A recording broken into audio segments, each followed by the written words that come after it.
connecting to the real nerds is so easy. You can go to our website, realnerdspodcast.com. You can like us on Facebook.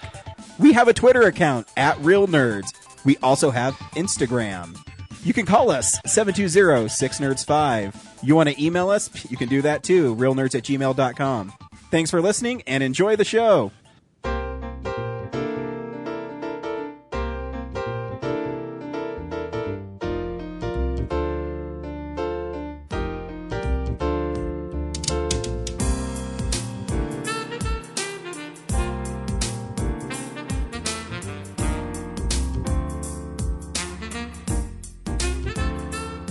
Welcome to Real Nerds Podcast, unofficially the official podcast at Denver Comic Con.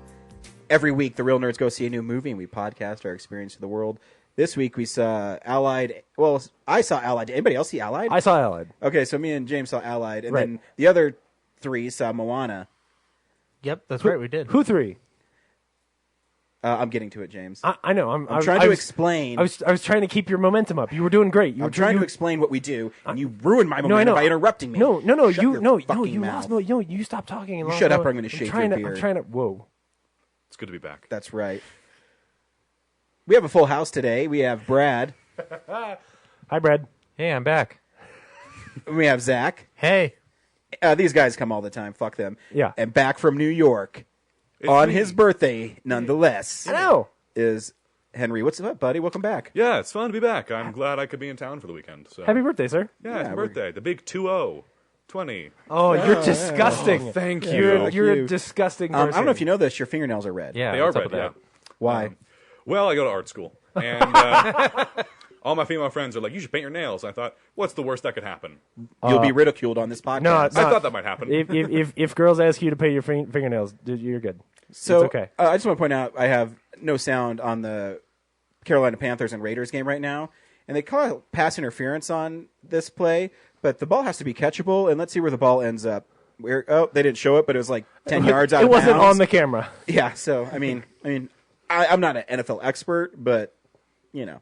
I've seen enough ballers to know that's bullshit. So Yes. Anyways, good. Thank you for contributing constantly with your art house asshole segment. Yeah. Because now you're part of. I go to New York and I see movies that only open in New York. yeah. I walk a lot faster on the sidewalks. Oh boy, yeah, that's what I do now. Yeah, the city that never sleeps. Which is bullshit. I've been out at 2 a.m. and they're fucking sleeping. Bunch of liars. So What a bunch of fucks. How is going to movies in New York? it's different. Define different. Well, all theaters in New York, like I didn't realize this. Theaters here are at an angle, so you can sit and see the film. Sure. All theaters in New York is on one plane, and then they just put the screen very high up so we can all see it, but we have to have our necks at an angle. Is that all of them or just the art house places? No, that's actually I went to because the AMC. Shea Artiste is like that. Yeah, Here. but like that's like yeah, but that's in a mall. like I've gone to like in all like the AMCs and that stuff are in like 10-story tall buildings, and so like it's the same way, but at least with AMCs and every theater there that's not like an art house theater. All of them are reclinable completely. Like you can it can just turn into a bed essentially. So that's nice at least.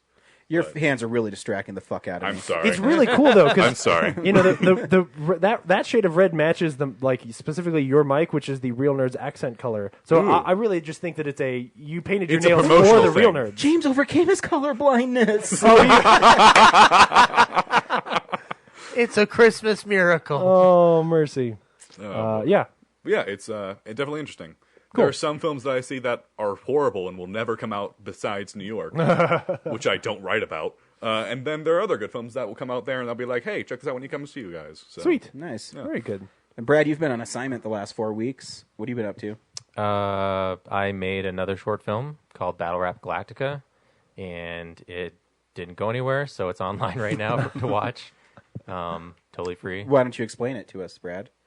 It was like another 48-hour film project, except it was 77 hours, but the premise is the same. We got a genre. Well, we got two genres. We picked superhero instead of romance, and the character was Billy Williams, so we changed it to Billy D. Williams. Yeah. And he was an accountant, and was his weapon a Colt 45? No, but we did get him like a sweet, like black and gold cape to He wear. just throws cans at people. Yes. Actually, Mike has Colt 45 from a party we had, but he wasn't available Gross. that weekend, so otherwise we would have had it. That's a terrible party. And it's about this theater owner who the theater's going under, and Billy D. Williams is the accountant for this gang. Who says, you got to get a good show, or else, I'm going to come back and break your legs. And then they hold a talent show, and so 2 acts go on. They're terrible, and then Battle Rap Galactica shows up, and ... You have to watch to find out what happens. Are they robots? No, but Are they here to exterminate not the human human. race? What? yeah. All right. And this they're not sounds- here to this sounds exterminate; they're here to fantastic. help because it's a superhero film. So, Oh, okay. All right. Brad, what's next for Nebulous Visions then? I'm working on the conversion to 3D of Thunderbolt 2. Are you Wait, really? what? Yeah, that's fun. I did that this Holy weekend shit. and spent 2 days only to find out I did it wrong. So I got to find another weekend to redo it. How does that work? What's Did you your get- next new movie? I don't Where's know. your feature-length film? I don't have one. When are you going to push yourself? I'm trying to make Real Nerds Podcast season 2. Like that's like gonna be an hour. That's almost a movie. I want to see a feature-length film. I want it to be creative. Okay, Art? I'll get on that. I'm Go make pushing art. Did you raise any money for my budget? Yeah, I'm the talent, so that's $1 million right there, bro.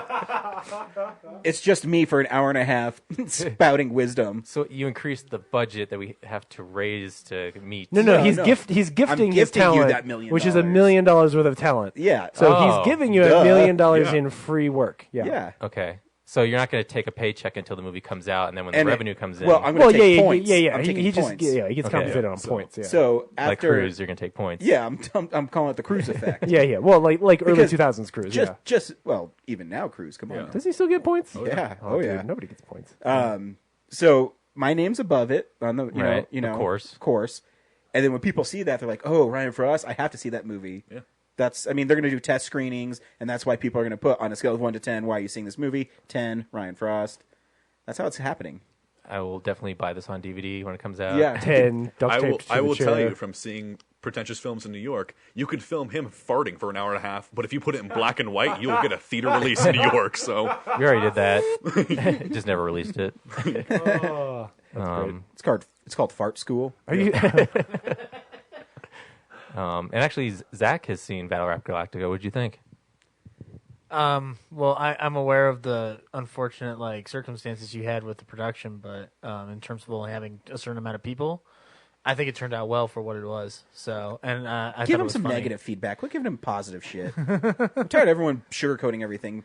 I've never seen it, Brad, but judging by the poster, I have no idea what it is. If I had to give one negative thing, is that I like Thunderbolt 2 a lot more than I liked Battle Rap Galactica. It's kind of like you took a step back in your directing. Wow, man. No, like everyone on set was kind of like, yeah, we're kind of screwed on this, but we'll just make We'll do whatever what we we can. can. Yeah.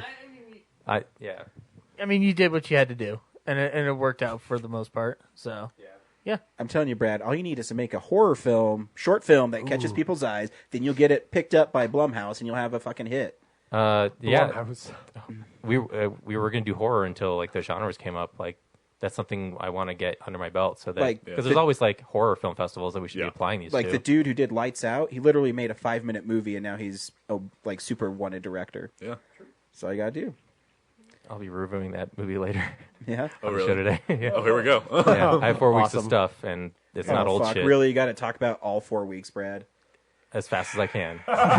It's all new stuff, so it's really interesting. I'm sure Henry wants to hear what I think of A Girl Walks Home Alone Tonight. Oh yeah, that'll Yeah. be fun. I like the name of the movie.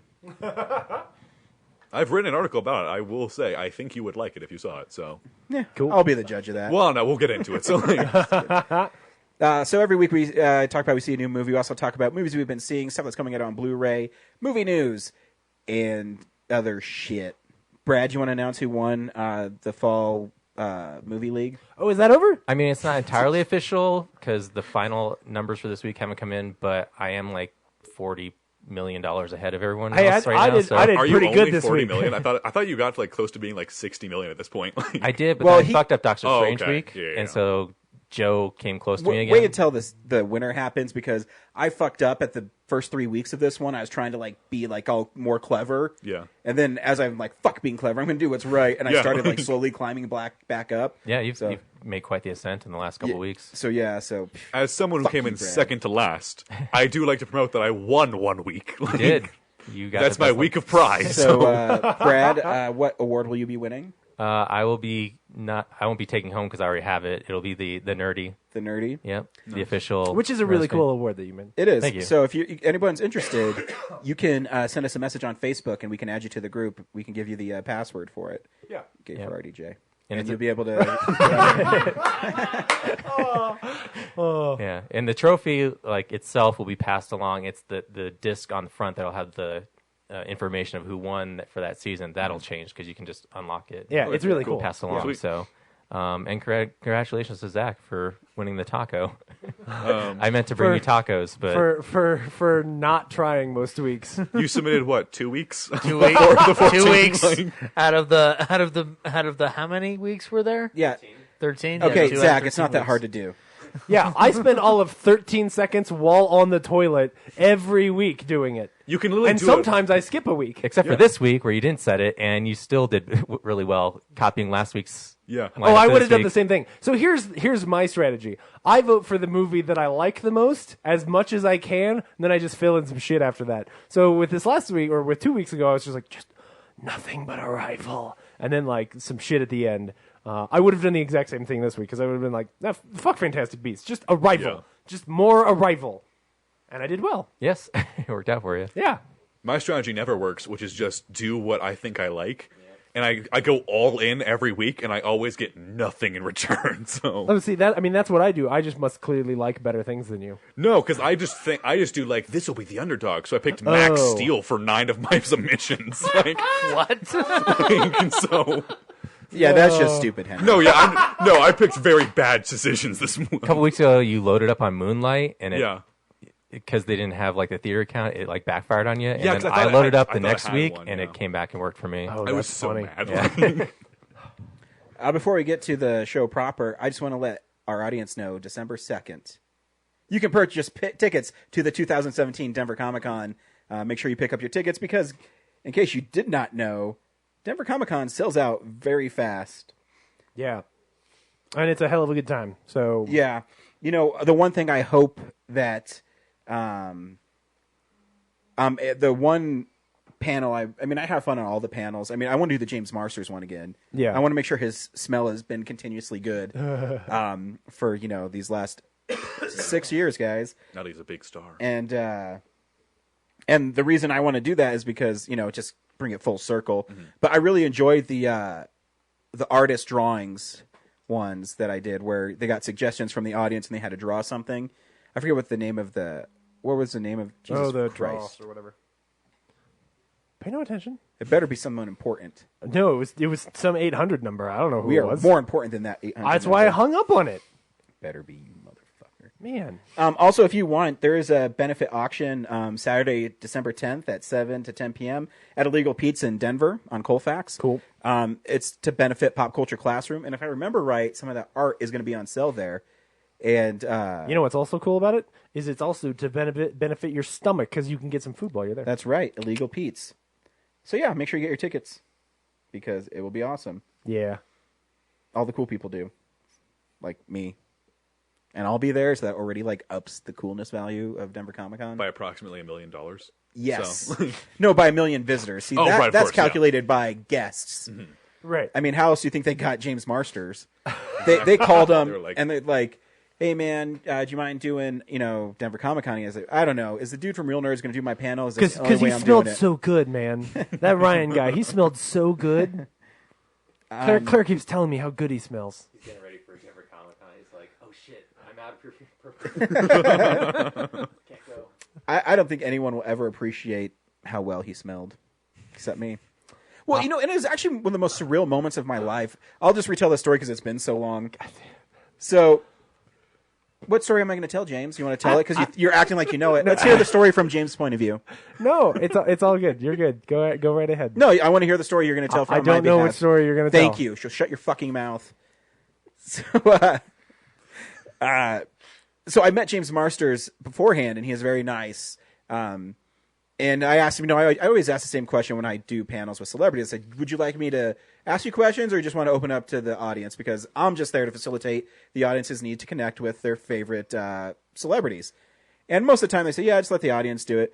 And so he did, and I was like, it's nice to meet you, and I'll just introduce you. He said, I appreciate that. So I go out there, and I introduce him, and he comes up, and he, gives me a hug. And I was like, he just gave me a hug for, no reason. And he smelled amazing. But yeah, it was just cool because I got a hug from him. And then I went on to get hugs from Aaron Gray. Yeah, that was exactly the story. Because I thought the you were scent going to tell. traveled, and they were like, "You've got Marsters on you." No, they're like Spike, Claire Kramer. Right. I've been pretty fortunate. Ralph Macchio. All the Whedonverse people all smell good, apparently. Yeah. C. Thomas Howell. I mean, if you guys want to get touched by Karate Kid, I've touched him. Gross. He hasn't washed that spot since. I haven't. Right here in my hand. Puts It smells glove- like shit right now, but Puts that's where. gloves on before he goes in the shower. So But anyways, this is what's playing at the Alamo Draft House.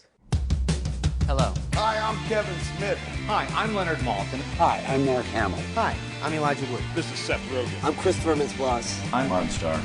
Welcome to the Alamo Draft House.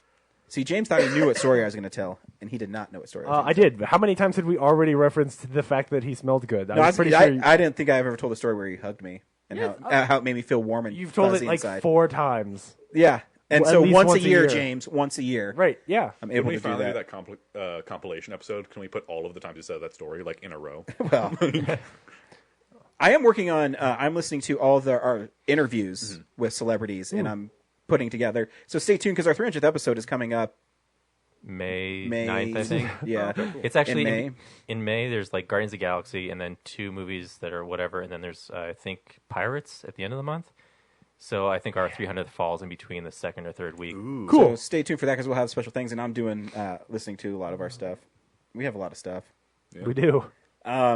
So we have In a Lonely Place presents Elevator to the Gallows with James Elroy. That sounds cool. Singing in the Rain, which is a magnificent film. Oh, man. Pitch Perfect with James' girlfriend, Anna Kendrick, live stream. And last is Graveyard Shift presents What Have You Done to Solange? Or something like that. Awesome.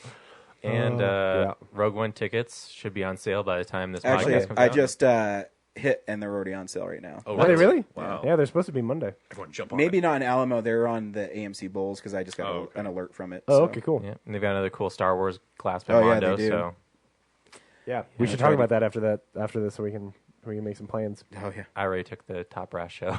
Oh, okay, great, whatever. Yeah, so, yeah, thanks for talking to us, you fucking dipshit asshole motherfucker.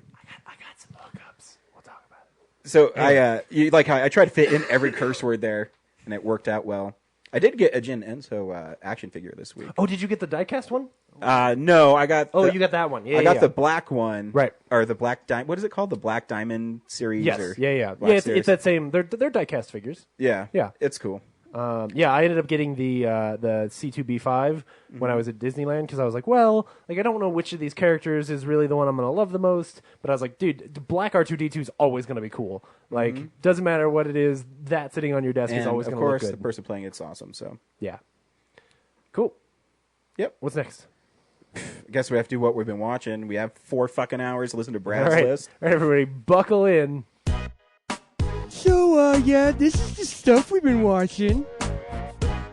Brad, what did you watch the last 4 weeks? Well, at least the drive-in's closed for the season, so you don't have to hear about my what's going on around town anymore. But you went to the last showing. What were they showing there? The last showing there. That's part of my what I've been watching this week. They had Smurfs 2, which is What? from Wait. 2013. I think. Yeah, Interesting choice. Yeah. because they're working on the new one. yeah. Lost I've Village seen- or I've whatever. seen Saw a preview for it the last trailer night. for it. It was. That's Yep. all right. Which Yeah. It seems more fitting for the Smurfs Yeah, universe. definitely. exactly the Smurfs 2 that I watched was in Human World Yeah. and just kind of like A piece of shit. I wouldn't call it like it's a ton of animators really worked real hard on that, so I can't No, call yeah, it a piece it's of like, shit. I mean, I but, understand that they worked hard on it, but they chose the wrong thing to work hard on. but Gargamel's like a world famous magician, Yeah. and he's evil, but no one seems to care. What? It's only sometimes surprise got made. Well, Well, money speaks, but it's, I yeah, guess. Well, it's yeah. about marketing and selling Katy Perry's new single and stuff That's like true, that. yeah. So, She's attractive. She is. but yeah, And I, sometimes you just want to hear someone roar. I don't think she's that bad as an artist. I don't think she's bad. yeah. It's a bad excuse for a children's I film. know, but she's catchy. Like, her songs are catchy. Yeah, whatever. Yeah. I mean, I don't own any of them, and Right. I only know that Tiger Roar song, but Yeah. they're catchy. And then the second thing they had was Inferno, oh, the second movie. how was Inferno? Yes. What did you think of Inferno? That was an important thing to take his mic away. I think Zach is the only other one who saw it. No, I Yeah. haven't seen it, no. Yes. Yeah. I thought it was kind of bland. Like, I didn't like the original Da Vinci Code that much. It's just like this thriller, and half the time, like, it starts out, Tom Hanks is just disoriented because he's been drugged, and then he's kind of like, they're just walking into places, and then he spouts some historical knowledge that he has. The only really cool part that impressed me was the very end, the set piece, which was that underground, like, symphony cavern, and then the floor is all water because like in the aqueducts or whatever, but the floor is like blood red. Like, that was cool. It was like visually. And then they found out the cause of the plague was Zoltar. Is it better or worse than the second one? I didn't see Angels and Demons. Oh, okay. So- Well, then never mind. I'd say it's about on par with the original, which I Okay. don't remember anyway. So Okay. I did the Arrival Q&A, so I got to listen Cool. to the writer talk about the movie, which is pretty interesting. Oh, yeah, and you saw Arrival. How did you Oh like yeah, I Arrival? wasn't here for the Arrival episode. Nope. I thought it was okay. You can go home. It's a beautiful movie for sure, but by the end it gets, for most of the movie I'm into it because it's about like trying to decipher communication, it's about language, and then all of a sudden it starts. I feel like it starts to turn. I know, Is it really about that? but at the end it starts to go on this other tangent. And I think like, okay, the aliens are they're talking. Spoilers for Arrival. Using telepathy, Telepathy. yeah, to communicate through her, and then by the end, it's almost like a Nolan thing where time is all at once, and you're just jumping, and like I'm trying to figure out how the rules work in that, and then by the end, you realize it's this other thing about the human condition, and yeah, so I just like, I'm good. No, you're not, man. That's the whole point. You're not good. Yeah. I also saw Short Term 12, which was really good. Oh, that's such a great film. Yeah. Awesome. That's a little, like a beautiful. It's below average. I've never seen it. You just wanted to I throw just it wanted to back. be the counterpoint to all you guys No! getting erections for it. It's about like this, I don't know what to call it. It's the home and for like foster kids they go Okay. to in between their homes. So. Yeah. But the great part about it is it's a movie that unravels without exposition. Yeah. Like, you just watch people exist and you figure it out just by watching how the plot unfolds. And it's like great how you think it's this one thing and all of a sudden you find out like this other layer to these characters, and it's really good. You need to watch it. I watched a movie called Cold in July, which is like this weird revenge film. It's modern, but it's got like an 80s soundtrack. Like that pops like The Guest.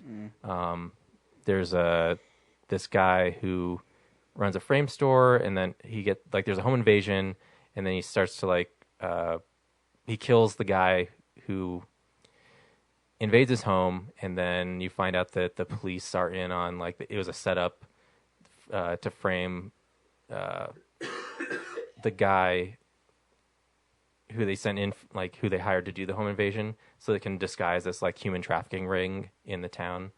Yeah, it's pretty dark. The only thing that was weird is like Michael C. Hall is like the family man hero. Okay. And for some reason, even though like leading up to it, he's all about like family safety, but towards the end, he just like elects to like, yeah, I'm going to go hunt these human traffickers with you guys. Fuck my family. I'm like, that's a weird character turn. Yeah. Interesting. I saw Lights Out. That's the one where you don't want to turn the lights out, right? Yeah. Okay. I think There's been a lot of those horror movies lately, and I can't remember which one's which. it's based on like those Facebook memes where, like someone flip on the lights and the characters get close. So they turn it into a movie. Oh, sure. And there's not much of that in the movie. It's really just like this broken family. Awesome. And you're just learning about like the main girl. She's trying to protect her little brother, who's like a stepbrother. And who played the mom? damn it, she's Maria Bello. Mirabello, yeah. The cool part is that she, everyone thinks she's crazy, and she's been taking like Crazy pills. pills to suppress her. But it turns out, like in her past, she like went to this mental ward with this other girl, and that girl died in a weird like experiment, like Lightning. ancient experiment. It's like an electric chair type thing. And she burned up, and then she absorbed like into the no light realm. She's Electro now, and she like Yeah. lives in the light. So, and then there's like a cool like black light sequence in it. Call me Hater King. That's the Electro song from Amazing Spider-Man 2. Because if can you see her in blacklight? Yeah. Ah, So as long as you have the black light near you, you can see her Trixie. coming. Yeah, no, I think the movie's actually pretty good, and I just got on Blu-ray for $5 at Best Buy right now. If you want to pick it up at Best Buy for $5, Cool. My only complaint about the film is the discovery of who she is. Like, I hate that she like digs out a box and they're like, "Oh, it's so and so." It's like really. Oh, we got the box of answers here in the Yeah. closet. Let's That's go the through only it. thing I didn't like. Yeah. It's But wooden and creepy. I mean, I think the parts of it are really effective, though. I think the beginning with Billy Burke, and he's at that factory, and he's turning the lights off and on, and the lights only hit a certain part, like a circle in the warehouse. Yeah. So she's like moving in between them is pretty sweet. Yeah, I mean, obviously, it's playing with the fear that everybody has of How much Billy Burke is in the movie? not very much. When he's there, does he have the femur of a dead girl with him? No, he, man.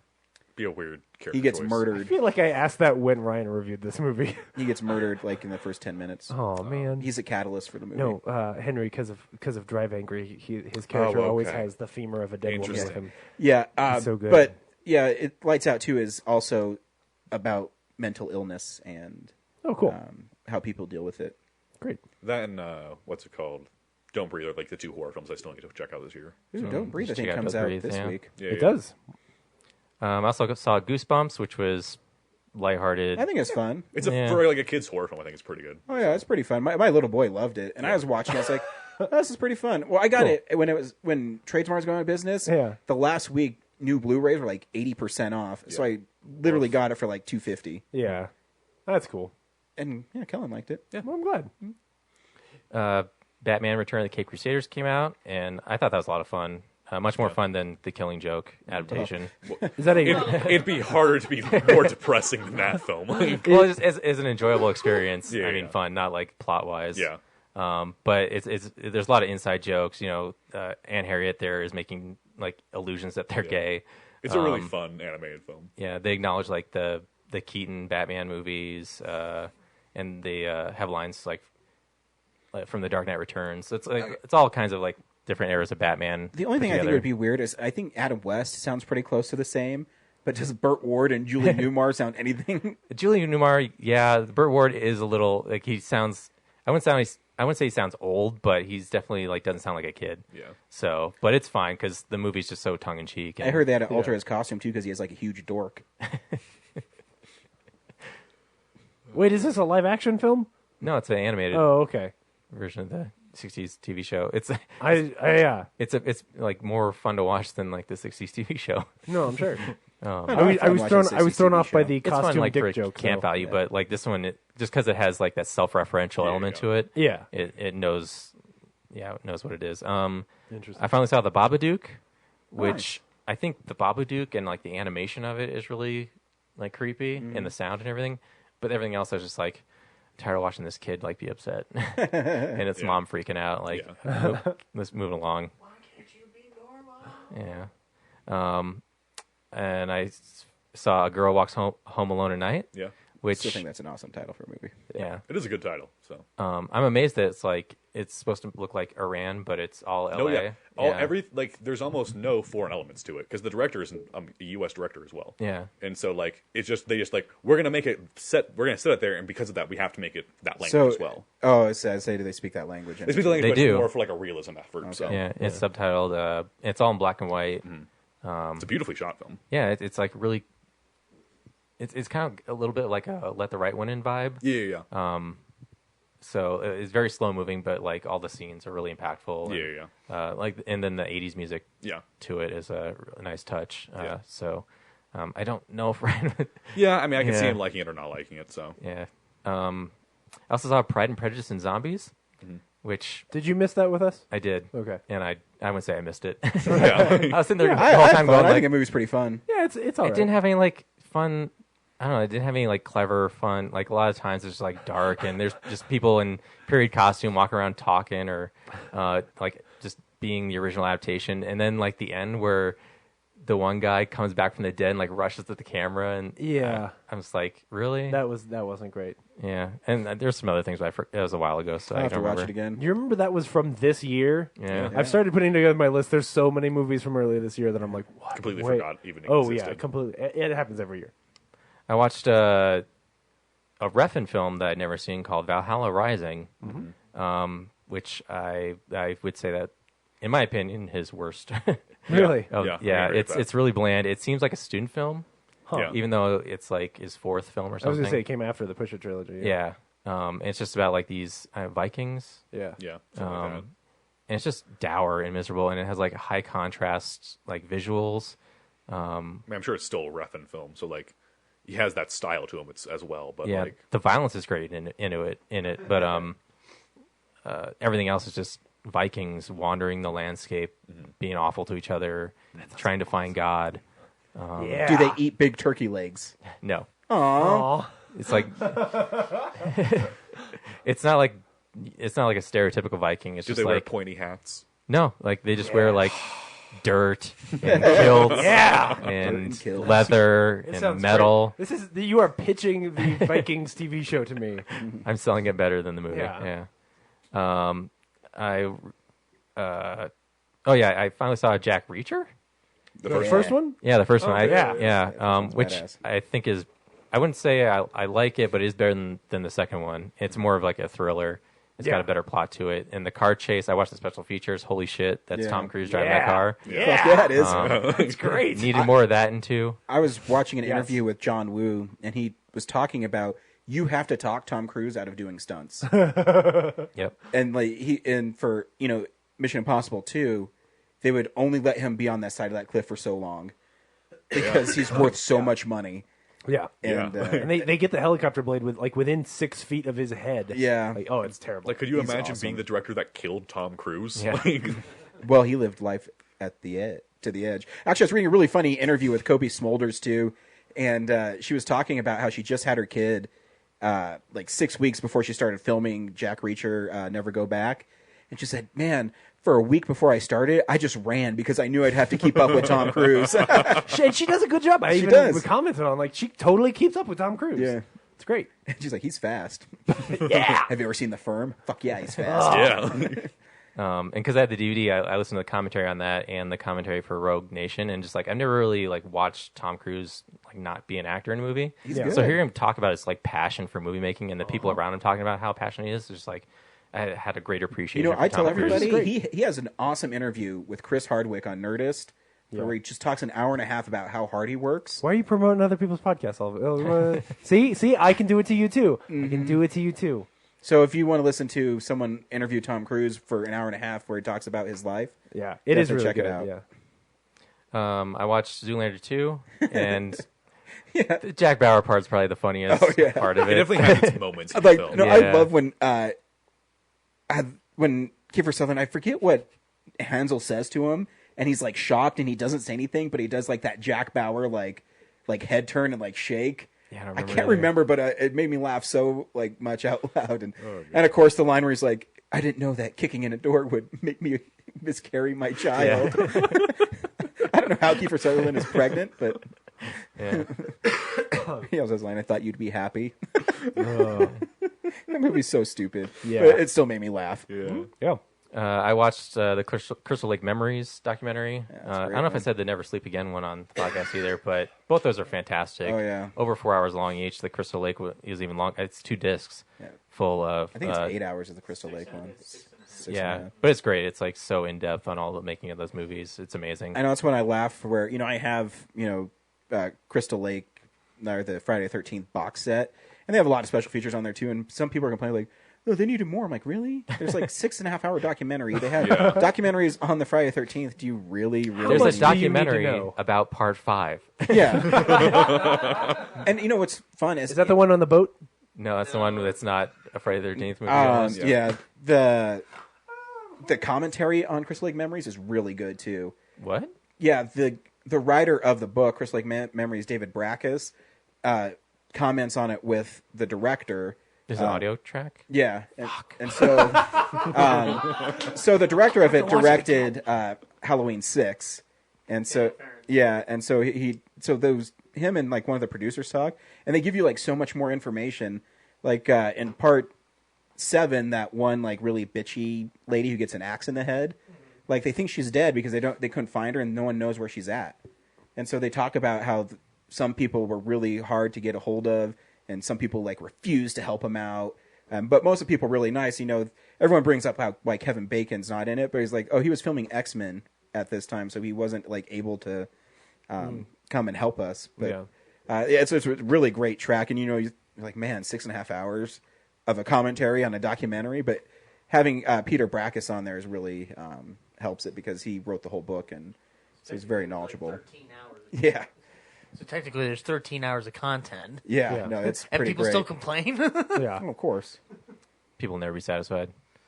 Okay, almost done. I watched Rush. I gave Rush Hour 3 another chance Why? because that box set came out. Oh, did you get the box set? Yeah. Nice. Did you give the first 2 another chance? Because Yeah, those movies months are great. ago. Oh, okay. They've earned their chance. Right? Yeah. Yeah. like- I own those. It's fine. Like I watched them again. They're great.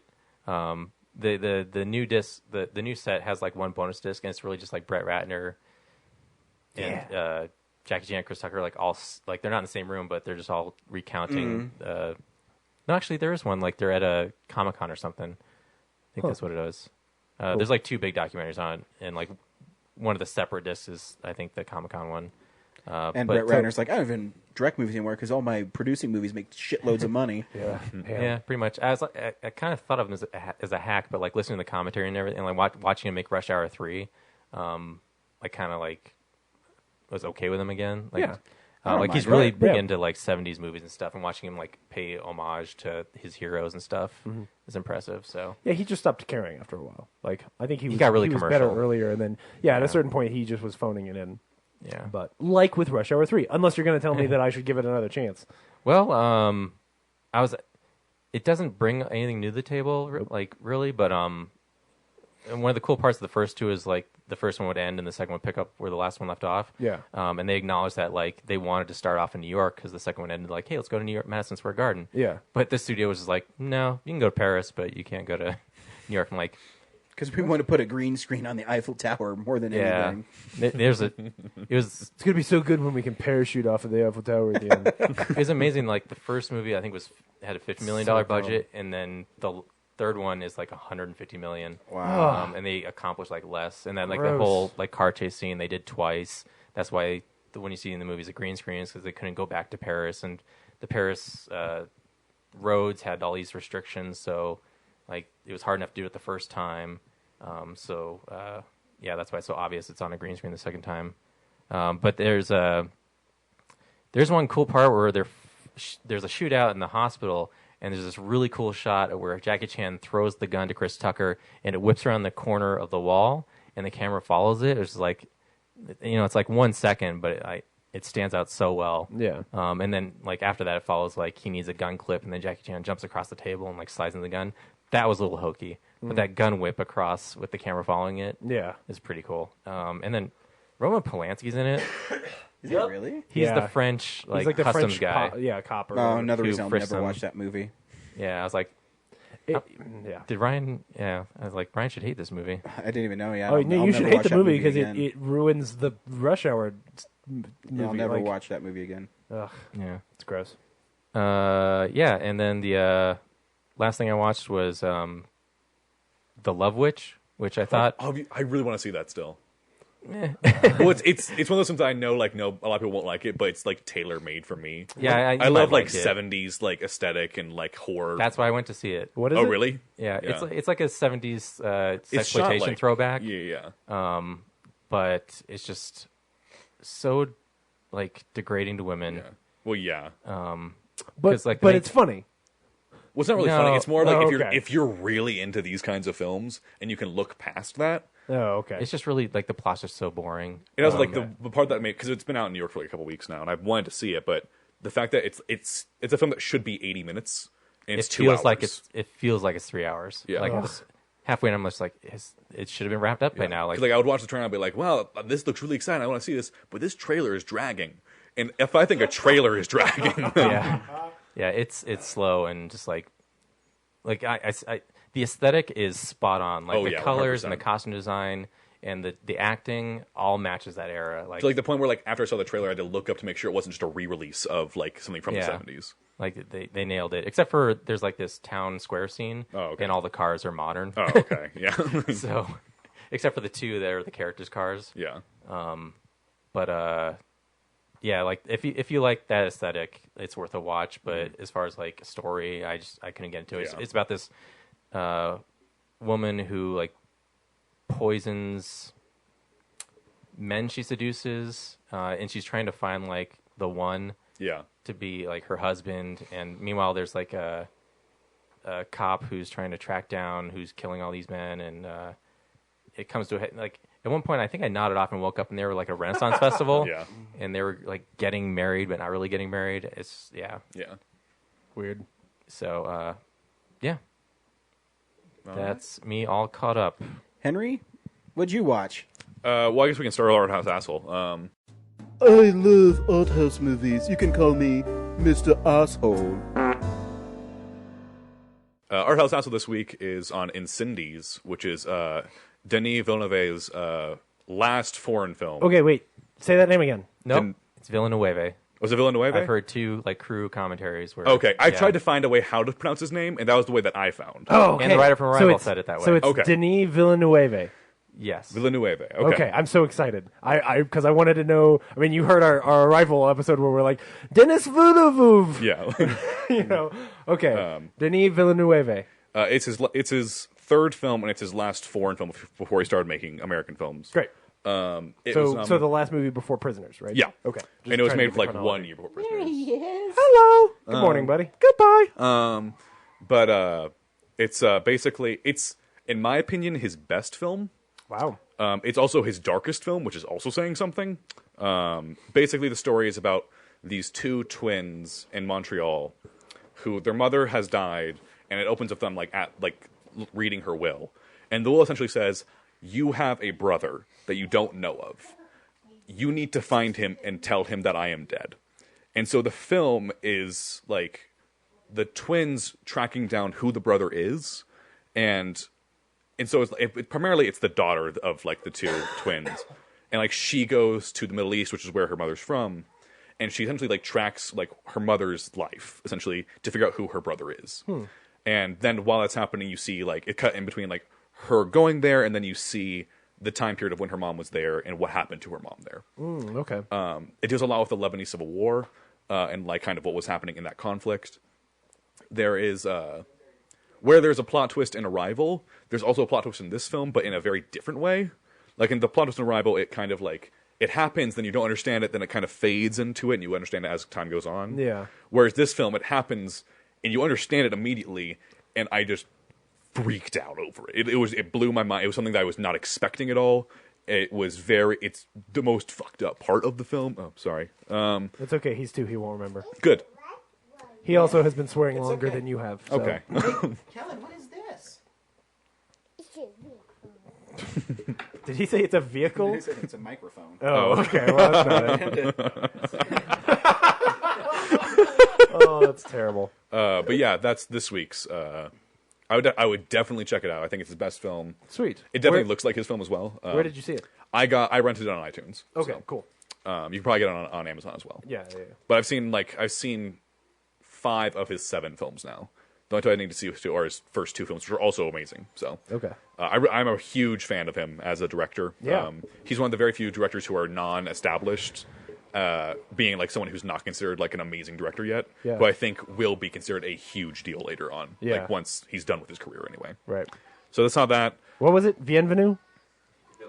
Villeneuve. Villeneuve. Okay. Villeneuve. Denis Villeneuve. Denis Villeneuve. All right, have we're to going to look get it. up more of his films. Sweet. I watched Take Me to the River, which is an independent film. It's on Netflix right now. Oh yeah, actually, I saw that one. Oh, did you see it? No, I mean I saw That's on there. Yeah, I scrolled right past it. yeah. It's an interesting film.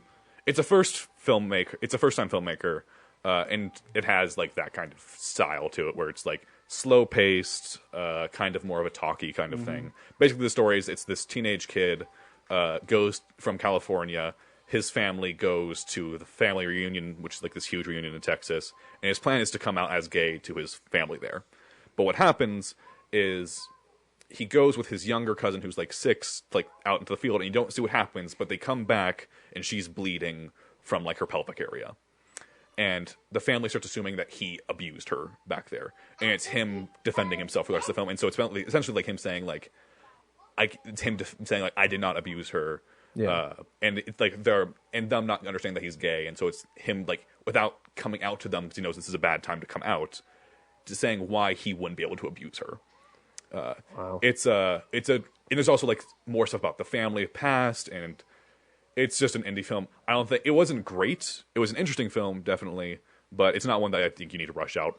Especially Ryan, I don't think you need to see it anytime soon. That Yeah, sounded it like doesn't great sound fun. like something I'd watch. It's not up your alley, so Yeah. Is there nudity and a dude killing people with a knife? no. Then I will not watch it. Okay. Wow. Yeah. Is that a common theme in Marvel movies that I've been missing? No, I mean just for if it's like a slow moving movie, it needs to have some sort of bloodletting. Yeah. How about if instead of a knife, somebody gets like just beaten to death with like a hammer or something? Is that okay? I did see someone get beat to death with a hammer in one of the movies I watched this week. Okay, all right. So I'm just you know where I'm going Yeah, yeah. as far as nudity Yeah. and hammers. All right, I'll great. use that as a transition to yours. I finished the third season of You're the Worst, just wrapped up, and so I've been watching that a lot. If you are not watching You're the Worst, I think it is legitimately the best comedy on TV right now. Really, where is it? It's on FX, FXX specifically. It's basically it's an anti-rom-com with it getting extremely deep at certain points. The first season is more of a guilty pleasure thing for me, but in the second season it really hits its stride by dealing with mental illness and dealing with PTSD in a weird, like you wouldn't expect it to in like a rom-com type format, but Yeah. it does it really well. And I genuinely think more people should watch this show. Okay. Cool. And check that out. then trying to think if there's anything. Moonlight, I checked out. If you have not yet seen it, go see Moonlight 100%. It is my number one film of the year so far. Not only that, but it is also genuinely one of my favorite films of all time. So, Wow. people should definitely see this film. Okay. And then the last thing I think is worth of noting that I'll say is Nocturnal Animals, which James also saw. So Yeah. we can transition to you with that. So Yeah. So I will say, Henry, I think that we should talk about the real movie and then talk about our problem with it at the end. okay, So that way, like, people get, I think, a fair, because I don't want that to be overshadow. Yeah. So, and this yeah. is my second time seeing it. This is your first time seeing Right. it. Yeah. So Henry and I went and saw Nocturnal Animals, which is the other Amy Adams movie that's out right now, in which she plays a like art curator who gets sent the manuscript for a novel from her ex-husband, and the trailers sort of sell it as a sort of thriller mystery, which I think it is, but not for the storyline that they are pitching it as. Yeah. So you think like there's like that, there's some crazy thing in her past that you're going to uncover, but what the movie really is I would say, I don't know, 65% of the movie, maybe 70 is this storyline of them of what the book is. So Jake Gyllenhaal is the main character of this book, and the movie basically just visualizes the book that she is reading, and so her story kind of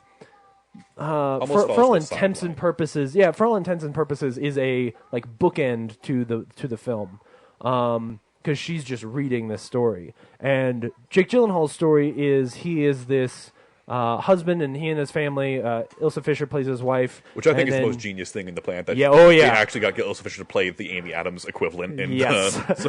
Yes. And so Ilsa Fisher plays his wife, and they are driving across Texas, and they get harassed by this car on the highway. If you've ever read any Flannery O'Connor, basically, like for a little while there, it feels like a remake of A Good Man Is Hard to Find, and they end up I don't know how far to take this, but basically his family ends up getting kidnapped. He comes off as this very sort of weak and pathetic, timid kind of guy. very timid kind of guy. But he's also like, they do a brilliant job with that sequence where his family gets kidnapped, because there's 3 guys in their car, and then it's him and his wife and his daughter is 16, something like that. And so you, like, while you want him to fight more, you also understand that they are equally outmatched. Like they're not going to necessarily be able to take these 3 rough Texas guys, but like at the same, like, it's just the tension there is really well handled. And so then the story is him. They abandon him in the desert, and he's trying to find these guys who took his family. And the whole time there's all this subtext about him really feeling weak and like he can't do enough to protect his family. And so I don't want to tell too much or spoil too much of the film. Just understand that, like, then it becomes like, I don't know. I think that's all you need to know in order to go into it if you are interested in seeing it. So I think it's an absolutely wonderful movie with something that's with a really good message to it. Mm-hmm. I will say that, what's going on there is that you could have just told that, you could just take that thriller story that is the book out and make it into a Hell or High Water style drama. But you could cut all the Amy Adams parts of it. Right. But Henry and I talked about this afterwards, putting her story in there as a bookend actually tells a much better story that is so much easier to relate to, because it's not just another thriller where you're like, oh man, if my family was in that situation. It actually encapsulates the whole thing inside of this writer's relationship with Amy Adams, and you through the what that book reveals about their relationship, you learn about a very real relationship between her and her ex-husband,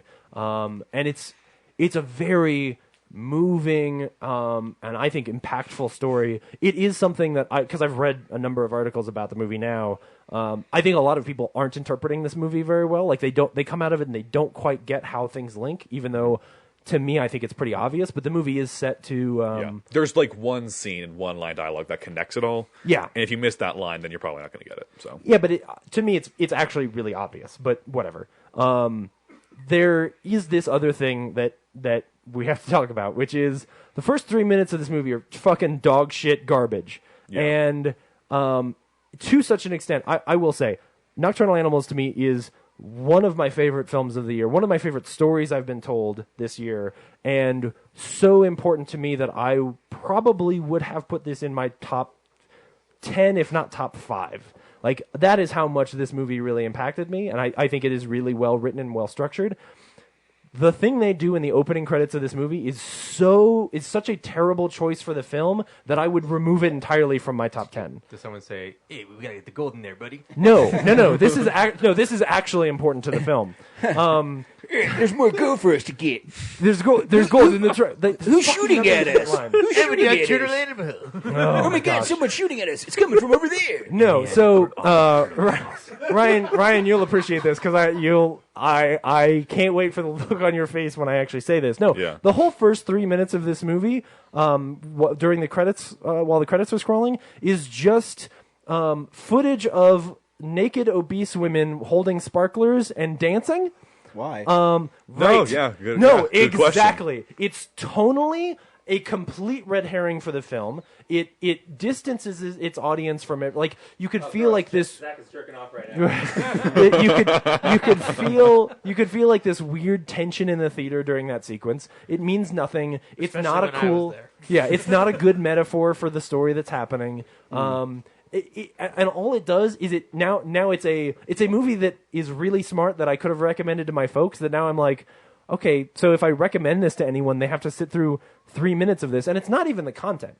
It's not that. It's that it means nothing to the rest of the film. It misleads the audience into thinking they are seeing a different movie and making you think about stuff that has nothing to do with the movie. So for the first 5 or 10 minutes, I'm like trying to decipher what the hell this shit means, which completely distracts me from what is actually right after that a pretty good beginning to this movie that does set you off in a tone, because it is a movie with these conflicting tones because you're watching these two different stories. Sounds like almost all the kind of independent films I hate. Yes, exactly. It is so like it's just a terrible choice for this. Because I think the trailer's really interesting. Oh, yeah. It is, and it's too bad. I mean, genuinely, if I told anybody to see this movie, which I would because I do really love it, I would tell them to skip the first 3 minutes, just fast forward through it, because get your popcorn, just take your time, get in the theater when you can. Right? Yes, exactly. Yeah, like if you can just hang out and wait until you see Amy Adams, then sit down, because it is a terrible choice, and there's so many things you could have done to set up this story better, because it talks about an amazing set of themes, and it is a very interesting, good movie to see that I think is going to keep its audiences at a distance and turn a lot of people off that would otherwise love this movie. It's really a shocking kind of shame. So anyway. But yeah. That's what I watched. You can continue with what you've watched. Yeah. I feel like I'm the only one who talked about it, but I think you and I talked about it at length yesterday. I mean, you said pretty much everything I was going to say. Yeah. So I liked it a bit more than him. I can look past that. It's still in, if I'm here for Film Explosion, it'll probably be in my top 10. Yeah. So. And I'm not saying that it won't be. Mm-hmm. I just have to, reconcile that. Yeah. Because it is, artistically such a dumb choice. It's a film that I like the more I think about it. Yeah, me too. No, me too. Should I get Tom Ford on the phone for you? Yes, please. This is I've said many times that if I ever met Peter Jackson, I have one question for him, which is, how come there's no lights in the marshes? Because you've got Gollum running around going don't follow the lights, and then the lights aren't in the scene. It's such a broken section of that movie. And the same thing would be true. If I ever met Tom Ford, I'd be like, what the fuck is wrong with you? Why did you screw up the beginning of Nocturnal Animals? Well, that's a terrible way to open up a conversone with Tom Ford. Well, yeah. Hi, I'm James Hart. What the fuck's your problem, bro? My fucking day. The only thing I would also say about it is that, it's when you think thriller directed by a fashion designer, it looks exactly how you think. So I think it's a well-made film. I think it's a well-made film. It's just that that's the other thing I would want to mention. Yeah. Oh no. Since I'm in the mood, I also watched Yoga Hosers this week. What did you think of Yoga Hosers? Yeah. So I was Snapchatting with Henry the entire time. Yeah. So just every 15 minutes, I would just send Henry a another picture part of you watching the scene and then your face looking mad. This movie is complete garbage. How did you not die of an aneurysm? I wanted to. I really wanted to die during this movie. I miss Kevin Smith so much. Mm-hmm. This movie makes me absolutely furious with him for being so completely up his own ass. Even putting. What's terrible is the funniest part of the movie is at the very end of the credits when he and Mosier come in and they play the section of Smodcast where the phrase "Yoga Hosers" was introduced. And the funniest part about it is Mosier. The whole section is Mosier making good jokes and Kevin laughing at it. So why he took that and then went and made this completely atrocious pile of garbage that is not just not funny, but poorly made? Kevin Smith is better than this. We'd even talk about how bad the CGI is on the sausages when we saw it. No, it looks... For a $3 million movie to look... I get the budget's low, but you kind of know somebody in the business who can make that CGI look a little bit better. No, don't! Don't make a movie about tiny little sausage Nazis! That's the answer! I believe it! It's not even... Or at least, don't do it unless you can make it funny. I would forgive the CGI if any of it were funny. Kevin Smith running around dressed up like a weird sausage saying random German words isn't funny. And it's certainly not funny when it's bookended with shots of his daughter and Johnny Depp's daughter just phoning in terrible dialogue. We've got wieners. That's a joke. That was a joke. We've got wieners was a joke in the movie. I don't know what I found funnier, Henry's laugh or the fact that he just turned and looked at football after that. Oh, I got bored of the conversation. Right. It is... It's unbelievable how bad it is. Mm-hmm. I would rather watch Kickboxer Vengeance than this thing. Because Kickboxer Vengeance... Dang. I don't know, can hold a storyline. Kickboxer Vengeance is trying to do less. What was your That's opinion the of Ralph reason. Garman in the movie? Do you like Ralph Garman doing impersonations because he's 'Cause done then it this is the better. movie for you. He's done it better in other places. I mean, I hesitate to say he's the funniest part of the movie because I didn't laugh at him. He's the least offensive part. He plays a 60-year-old Nazi who's been frozen, and he is the least offensive part of the film. It's unbelievable how bad that movie is. And now how much did you pay for it? I paid $4.99. Okay, we paid $2 more. Okay, good. Yeah. Wait, $4.99. I rented you it on paid Amazon. more than us. Great. It's not about the money. It's about the time that's being wasted by a guy who once was good and can make good movies and is turning out creative dog shit right now because he's too high and people are giving him money and encouragement to do dumb things because he's listening to an audience of people who are also too high. Like, I get that he's angry and that, the criticism or whatever, he doesn't want to listen to critics and he says this is an apology to critics. I don't give a fuck. If he were actually making art that I felt like he had his heart in, I'd be fine with it. Because I look at Red State and I go, Red State's a brilliant film that is so well made and breaks so many rules and does amazing things by breaking those rules. And then I look at this and go, was this filmed by a 12-year-old? It doesn't look like Kevin Smith. It's not funny like Kevin Smith.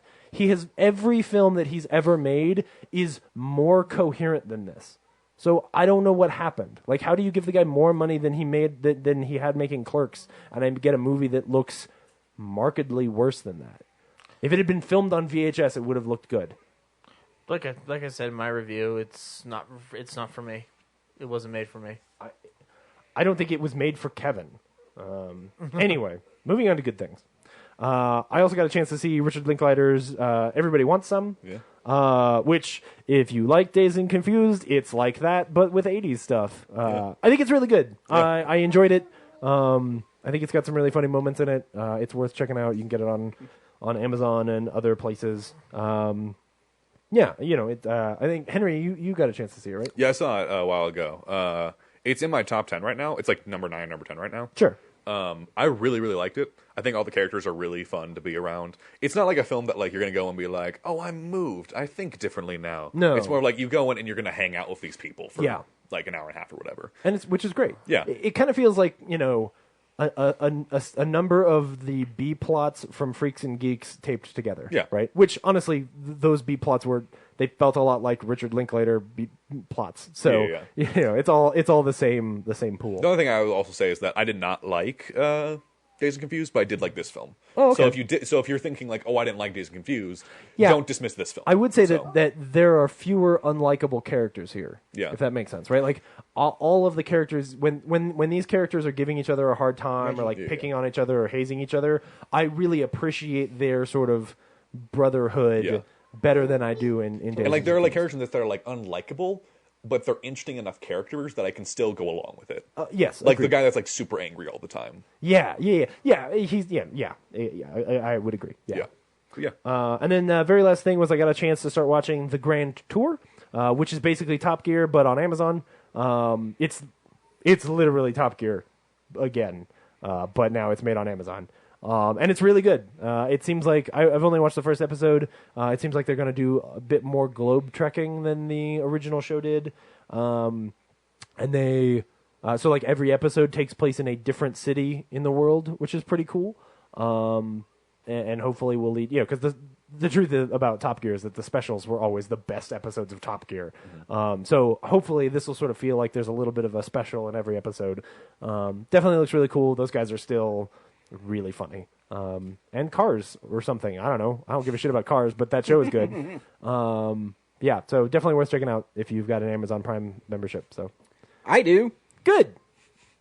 That's one of the benefits of being a Prime member. Yeah. Yeah. Yep. Also, I get deals that nobody else does. You do. I get Angie Tribeca season 1 coming to me for $6. Yeah. Dang, yeah. It's totally worth it. That movie, that show's awesome. Zach, what'd you watch? Brad talk about movies for 4 hours long. And it was awesome because I like his reviews. I think Brad, you did pretty well with your list. You did. You did a You did fine this job, in sir. record timing. I crushed 4 weeks of stuff in Yeah. like under 30 minutes. Yeah. That's why I said it was awesome. I wasn't being sarcastic. I didn't watch that much this week. I went through my Criterion collection because Nice. I was just trying to. I'm trying to figure out which ones I should buy and not buy, and but the two that I've talked about one of them before, but the other two I haven't talked about are The Great Dictator and Modern Times. Mm-hmm. So I watched Modern Times. It's probably my second favorite Chaplin film, only by the one that other one that I saw this week. It's engaging. It's smart. It's very clever with its ability to translate the feeling about union workmanship and the factory level mentality of the time, especially with the birth of the machine age, being so close to that film's release. How he's able to create comedy out of this workers' mentality of the punch in, punch out world, and I always feel like his ending images are always the most striking, and the ending image on this one is he's marching down the street inadvertently with a white flag, or like a white cloth, and everybody thinks he's marching for workers' rights, and so a bunch of people who are part of a strike join him in this march. There he's just dancing up the street, and then the cops break it up, and then they just chase Chaplin down the street. Yeah, and I just thought it was funny. Like, it's not necessarily like Gutbuster. It's not the Gold Rush. the potatoes. Yeah. It's not the potato sequence, but it's really funny the way it's just like inadvertently like leading a march of some kind of any kind. Like anytime a parade happens for no reason, I'm always just enchanted. It was really good. The Criterion Blu-ray has a ton of great special features, including a French documentary on the making of the film and also how its impact on cinema has lasted the test of time. The only other film that I saw this week was The Great Dictator on Criterion. Watched all the features on that. That film is my favorite Chaplin film of all time, mainly because, and it's not just because it's the one where he finally talks, and I know a lot of people give credence to that speech where that he gives at the end about "Let us all unite." Yeah, the "Let us all unite" speech. I honestly think the funniest there's two great moments in that movie that sell me on loving this movie so much, and they're within the first 20 minutes of the movie. The first one's where they're about to launch this huge ass missile in World War I, and it just plops and just goes. yeah, And the second one is when Adenoid Hinkle, basically, if you don't know the story of The Great Dictator, it's the story of Adenoid Hinkle, who's like an Adolf Hitler cipher, trying to get establish a relationship with Benito Mussolini's cipher for this movie. I can't remember Mussolini's cipher name at the moment, but and at the same time, it's also about a Jewish barber who has amnesia and doesn't realize that during the time he's had amnesia, the Jewish population is being scolded and hated upon by these Adenoid Hinkleites. So, but Adenoid Hinkle is giving a speech, and the microphones start moving with elastic, like rubber, like going like he'll speak into the microphone, and the microphone will bend back with him, or like he'll be speaking into a microphone that revolves, like one of those twister ones. Yeah. And it just starts going like he'll be like forgotten, forgotten, forgotten, and it just keeps spinning with his motions, like with his speech. It keeps spinning. So it's a funny sequence, and then it's shot beautifully. The globe sequence looks great in HD. Like the whole thing looks great in HD. And in fact, like because I had watched Gold Rush previously, the 25 version, and I was amazed how great it looked on Blu-ray then. yeah. Well, this film was neatly preserved because he didn't change anything. So there was no need to grab prints and whatnot. Yeah. So this film just looks beautiful by default. I think black and white film cleans up really nice on HD. Oh, it does. Absolutely, it does. You watch Casablanca on Blu-ray, it looks fantastic. The only other Criterion that I own, to be or not to be, I can't believe that they have a print that pristine of that movie because it seems like one that should have been lost. But it looks beautiful. Criterion really cares. Yeah, Criterion cares. CC. So that's all I watched this week. Cool. Fuck. Finally. I just watched a few things. I finally watched the Scream Factory's Texas Chainsaw Massacre 2. I haven't seen the movie in so long, and I forgot how like zany it is. Is the buzz back? It is. It looks great. I've never seen this movie look so good. Like I remember even on the Blu-ray I gave you, it's a good transfer, but it had like a copper tinge to it. This one, like washes all that out, and then now you just sit there and bask in the blues and the reds. And I mean, I just forgot. There's parts where Leatherface attacks the lady, and he uses his chainsaw as like his dick, and it's just bizarre. What? Yeah. Oh yeah. You'd have to watch it. It's really out of context. Can't describe. I can't it for describe the it. audience. I had zoned out because horror movies, and then you said that, and I was like, wait, what? And then there's a dude who, well, I guess he didn't get killed by getting hit in the head by a hammer. No. He gets he gets skinned alive. yeah. Too. He's because you see him and he's going like run. Again, my only complaint sometimes with the early Chainsaw films is the lead actress. It's like 30 minutes of her screaming constantly, and it kind of wears on you. And If she could just die already, wouldn't it be great? no, not necessarily die, but she just stopped screaming. Yeah. Or at I least mean- if they focus on something else other than the Yeah, screaming, because so. I mean the movie's fun, and when Bill Moseley's chasing her through like the caverns and the thing is fun, but she just keeps on screaming and screaming and screaming, even when I'm like, ugh, fuck, stop screaming. And I was watching it, I was like, man, where do I know this actress from? And she's in Leprechaun 3 is what I knew her from. But yeah, thank you. The movie's fun.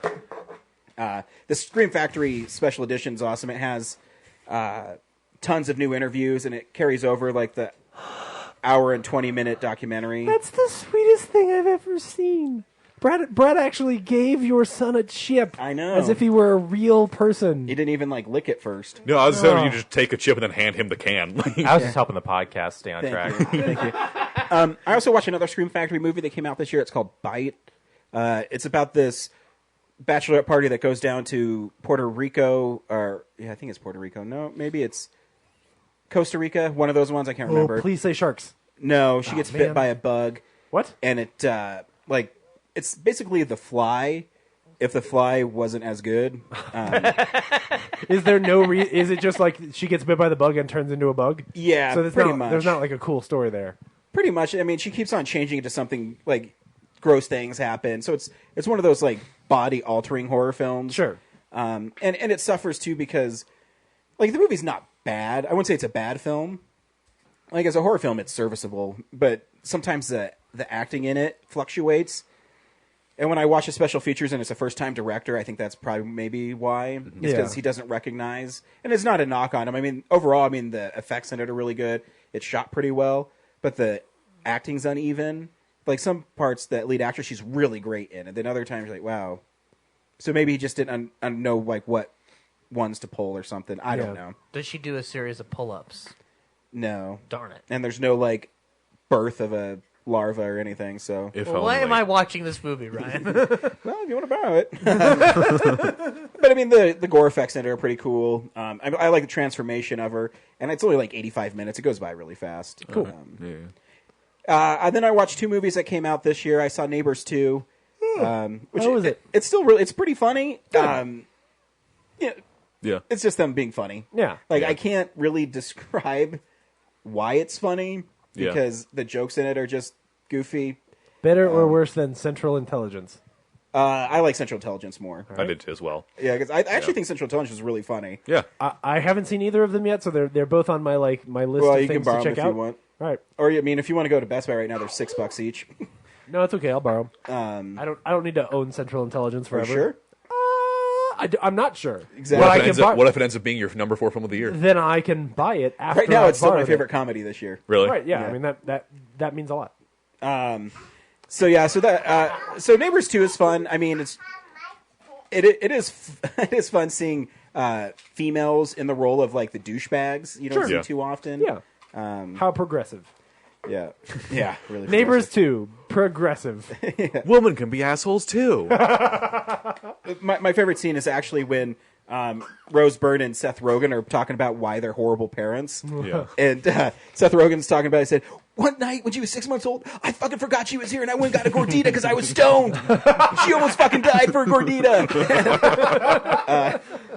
And it is really funny. Awesome. And the other movie I watched is Mechanic Resurrection. Ooh. With my boy Statham. I don't know why I got excited.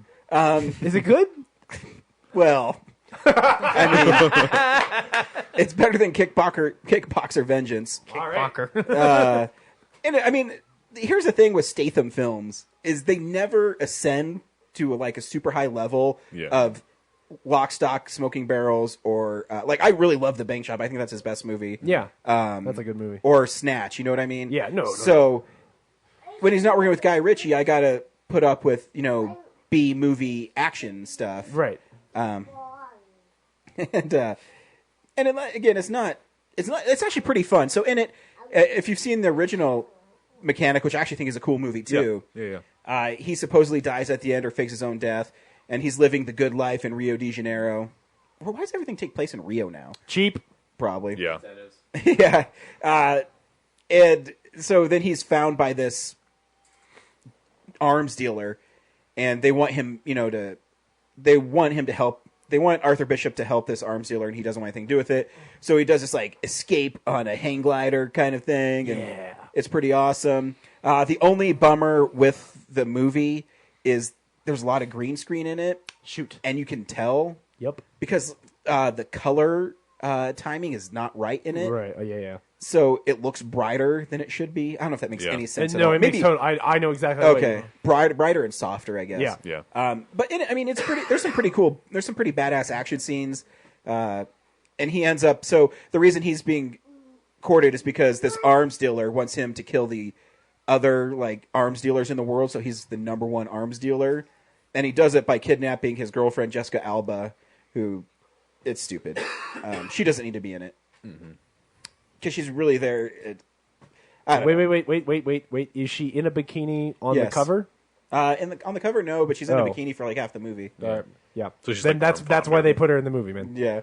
I mean, I bet that's in the trailer. I literally haven't seen a trailer for this movie. I know nothing about it. And they also have wasted roles Michelle Yeoh's in it, but she's in it for 10 minutes.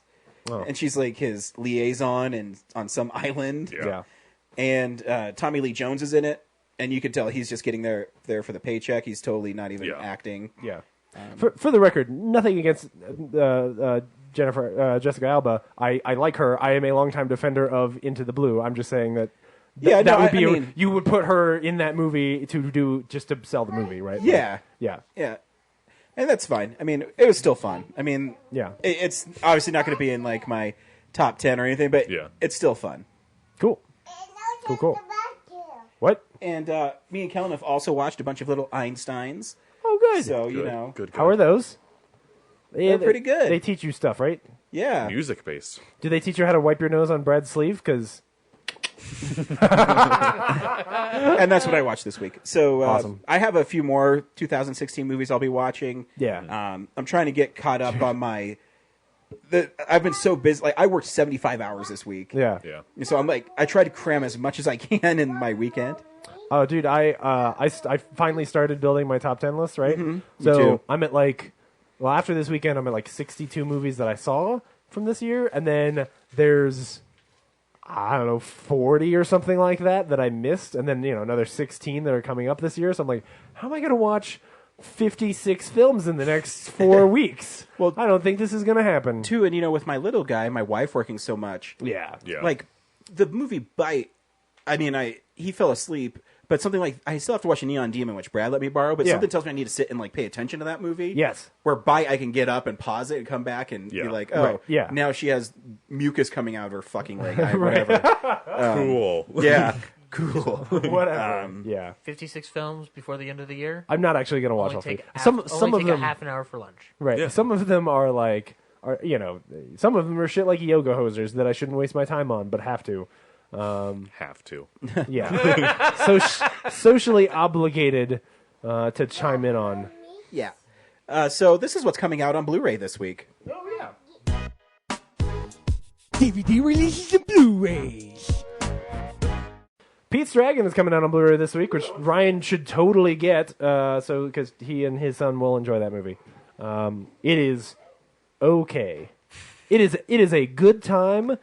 done all right. Don't Breathe is out on Blu-ray this week. So Henry, now Yeah, you have a check that chance to see that. That was okay.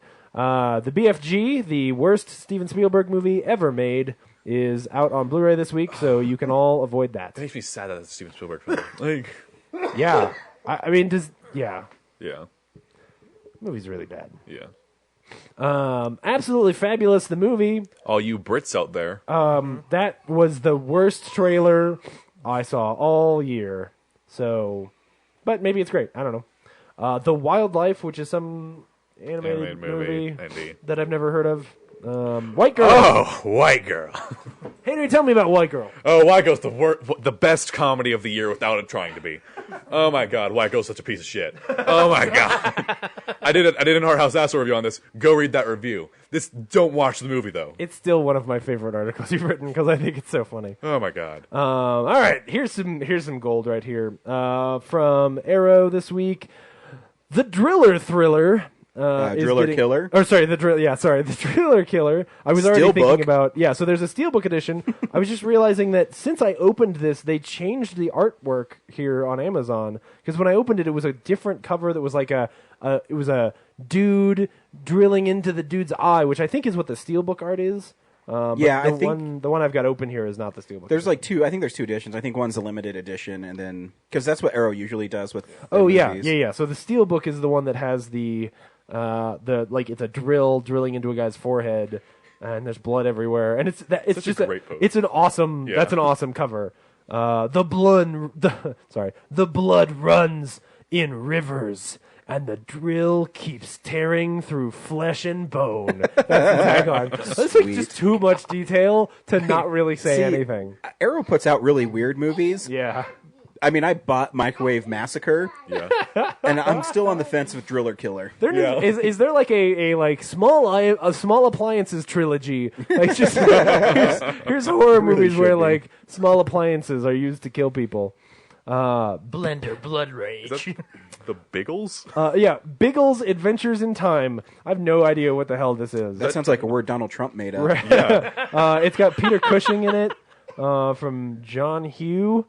Not Hughes, just John Hugh. Just John Hugh, and it's got a lady in a coat running with a pistol, running away from both a helicopter and a biplane. Yes, both of which. Well, and a bridge, and I think she's Jesus because she's running on water. Send the bridge. Yeah.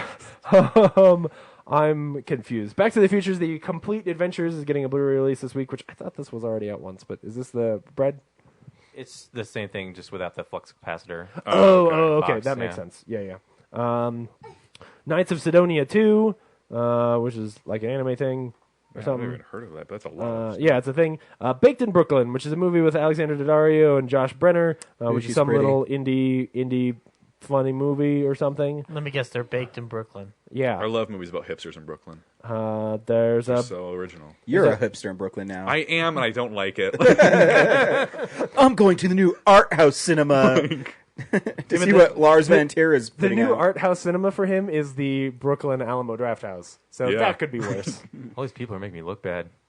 That's Henry. Oh, yeah. And then lastly, there's a Blu-ray release of Finders Keepers, which is a Beverly D'Angelo, Michael O'Keefe comedy with a cool Mad World style cover. Yeah, the cover's really cool, actually. Yeah. So James, I can only clicked on buy it 'cause Pete's of Dragon without seeing it. Yes, I think that you will feel like Pete's Dragon is a good 3-star Disney film at the very least. All right, I'm down. You can watch it with your son, and he'll go, a dragon, and you'll go, or he'll go, a dinosaur, or something. I don't know, and it'll be cute, and like you'll feel good about you'll get all your warm and fuzzies out of it, and is that your Kellen impression? A dragon? No, that's my impression of Ryan reacting to. Oh no, I guess that is my impression of Kellen. A dragon. That's James's impression of me being Kellen. A dragon. A dragon. It's a dragon. Hey, it's a dinosaur. Some pepperoni. I don't want that. Here, Dad, I squeezed this pepperoni to death. Thanks. Eat it. Oh, now he knows to feed the dog. Anyway, that is everything coming out on Blu-ray this week. What's coming out for real news? It's real news.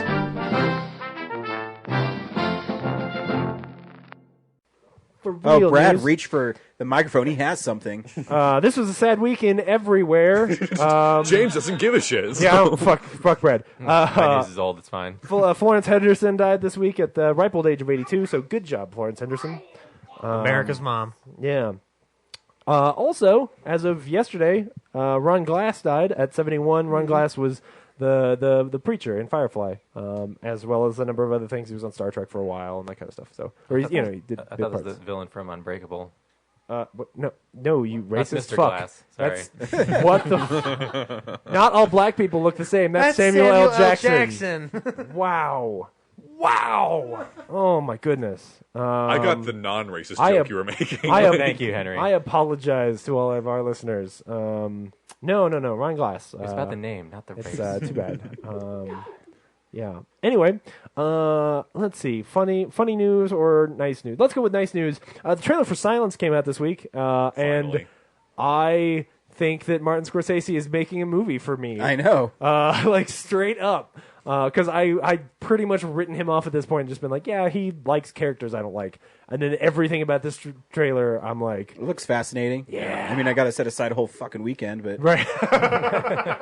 Well, it's like 3.5 hours. Yeah. Like, Right. No, they cut it down. oh, now just 3 hours. Neat. Yeah. Like, Yeah, they have to sell it to, They had to a, America. they had Teetering a on the Batman, edge. Superman, that shit. Whoa. But yeah, I The extended I think it looks version really is good. recut. It's rearranged. Yeah. can't wait for Wonder Woman to show up at the end and save the day. So instead of the Ultimate Edition, it'll be the Ultimate Crucifixion. yeah. Oh, man. James, Ryan, join my marketing team. It'll be great. Yeah. Sure, Marty, I know how to sell this for you. I only have one more thing. Brad, do you have something you want to talk about? Yeah, maybe I missed it, but over the past 4 weeks, did none of you celebrate the fact that Yui Boll is retiring from directing? I don't celebrate that. I like. Oh, was that this I- week that happened? It seems so long It's been in the last ago couple that weeks, I yeah. just I thought he was didn't care. dead. I I thought he was haven't- sodomized to death in a German prison. Oh, I haven't seen anything he's made since he made that Holocaust movie. He made a Holocaust movie? Yeah, he made a serious Holocaust movie. That's the yeah. bad I choice. didn't see it. A German director made a serious Holocaust movie? Yes. All right. Alrighty then. But no, I mean, I like Uwe Boll. He's a crazy pants who makes complete garbage that then I get to see and laugh at. And then he threw a tantrum about not getting money for his movies from his fans. Right, so. like he was also completely scamming the German government and Yeah. using tax breaks in order to make money making terrible films. Like, I don't know, him retiring is like non-news. Oh. I guess I don't know. It's pretty Because good. I want him The to keep. Midnight You know, Crowd. there's only Yeah. one Jason Statham movie I don't own. Is it The Name of the King? Yeah. That's a great movie, and by great I mean fucking terrible. Yeah, his character's name in that is Farmer. Yeah.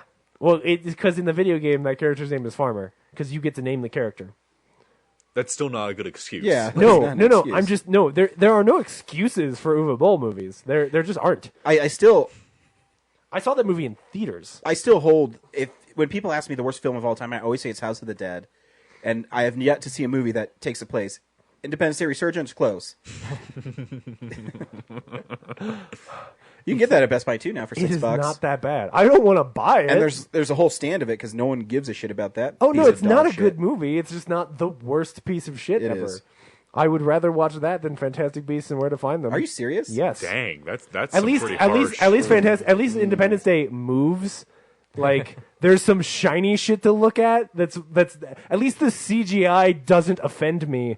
The CGI, I haven't seen either one of them, but based on both trailers, the CGI in Independence Day was much worse and offensive. Oh than no! Yes. No! See, No! this is the problem James has with some films is he refuses to even he has a preconceived screen for him. No, so okay. he's like you can't even make that argument. Right? No. Brad, who are you talking to, James? Zach went with me to that movie. I genuinely wanted that movie to be good. I was excited for that movie. It is really too bad that there aren't any characters in it and that it's poorly made. Anyway, I disagree. Independence Day. you're wrong. At least I know what the characters in Independence Day want. They want to not die by aliens. Yeah, so they're driving a boat away from a shitty CGI tidal wave. Got it. Oh, that part's really terrible. Yeah. Yeah. Oh man. The movie is a shit stain. I'm not saying it's not bad. Independence Just Day saying shit it's stain. not. We're arguing about what two terrible things are worse than each other. No, I think Fantastic Beasts is a good movie. Well, you're crazy. Yeah, and you're wrong. Anyway, What else you have, Brad? Did you talk about the fact that Brian Fuller stepped down as showrunner for Star Trek Discovery? No, 'cause Really? it just I didn't made hear me- about that. It just made me Wow. sad. Yeah. Jeez. Yeah, But Do they Michelle have Yeoh's going to be the captain, so that's interesting. yeah. But My I'm hope worried. is that he had enough influence on it. Like some of the writers that he hired are still running the show. Yeah. Yeah. He's still working on it. He's just Yeah, not in he's charge. not showrunner. Yeah. Yeah. It's Is, because of American Gods. Like Yeah. it's because American Gods is paying more money. He took that job when he didn't have a job, right? Like because it's a straight to internet TV show. Yeah. More what? So it made sense, and honestly, I mean, because I think I talked about this back when he announced American Gods. Like, you know, the guy can't run two shows at the same time. But in there? yeah, we'll see. Well, I still have hope. Juice over there. At the end of the day, we can't be too sad for them making Star Trek, right? Like, Yeah. at least it is a Star Trek TV show, you know. And But if no, he I still am developed it, disappointed. he probably, you know. Right, yeah, like he still has a hand on the direction and the feel and that kind of stuff. Have they announced a director for the first episode? Not that I Because found. that'll be a big deal. Yeah. Like, Do they know who's replacing him as showrunner? I think they said it was one of the writers I think, yeah, something like or two of the writers. Okay. No one I Nothing. noticed. No one Yeah. noting. All right. Yeah. But also, it was supposed to debut in January 2017, so Yeah. Yeah, I don't think that's going to happen. Yeah. yeah, probably not. Very last thing was that I've been really worried a lot lately, guys, because Paul W. Anderson is wrapping up his Resident Evil series, and Boo-hoo? I don't. Oh yeah, I mean, I don't know what I'm going to look forward to after that's over. Like how Underworld? Well, no, Underworld's not bad enough. Like it's just good enough Yeah, to. I'm just saying that he said we'll have to look for it after. I think it goes Underworld and Resident Evil, or Resident Evil then Underworld in January. I'm pretty sure they're like 2 weeks apart. Yeah, they are. But the good news is, he's making a Monster Hunter movie, and he really wants that to start a whole universe of Monster Hunter movies. So imagine a series of films where some random monsters have to be hunted in some kind of giant basement, and people get locked into giant basements with giant monsters. I'm just saying, it could be great. It could be great. It could just save the gutter from losing one of its bests. So James, you Yes. hear this? that's just Zach smacking his head against the wall as hard as he possibly What movie can. did you watch, Kellen? I gotta watch Mickey movie.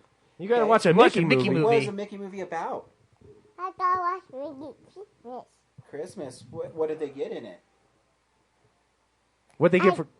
I'm getting presents. Yeah. They got presents. Did they unwrap the presents? Who else was in the movie? Christmas. What? Who else was in the movie? It's a Christmas tree. Yeah, Christmas. Oh, there was a tree. Christmas tree. Was Donald in it? What does Donald Duck say? Ribbit? Pretty true. Oh, boy. Pete in the movie? Dad, I just want to take the microphone. I just want to take the microphone. That's what apart. Kellen watched this week.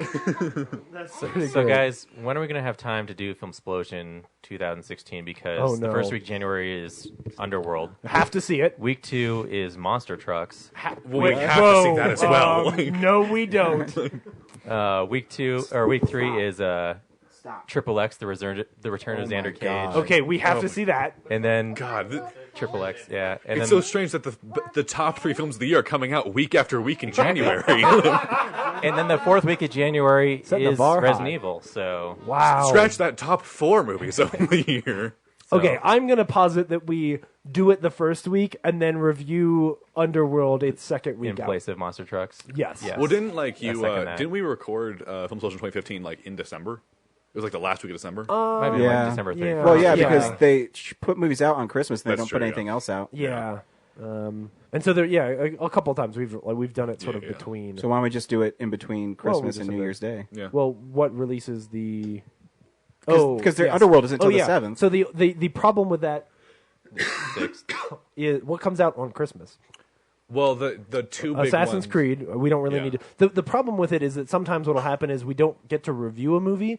It just shows up in somebody's top 10, right? So I think like Hateful Eight did that, right? Where Yeah. we didn't have an episode where we reviewed Hateful Eight. It just popped up, Well, so you don't get because to the talk problem about is it. on Correction, Christmas you they did have one, and you Did railed we? against them. Oh yeah, that's a terrible movie. But I was just using it as an example. Christmas is Why Him, and then the Yeah. 28th. Passengers.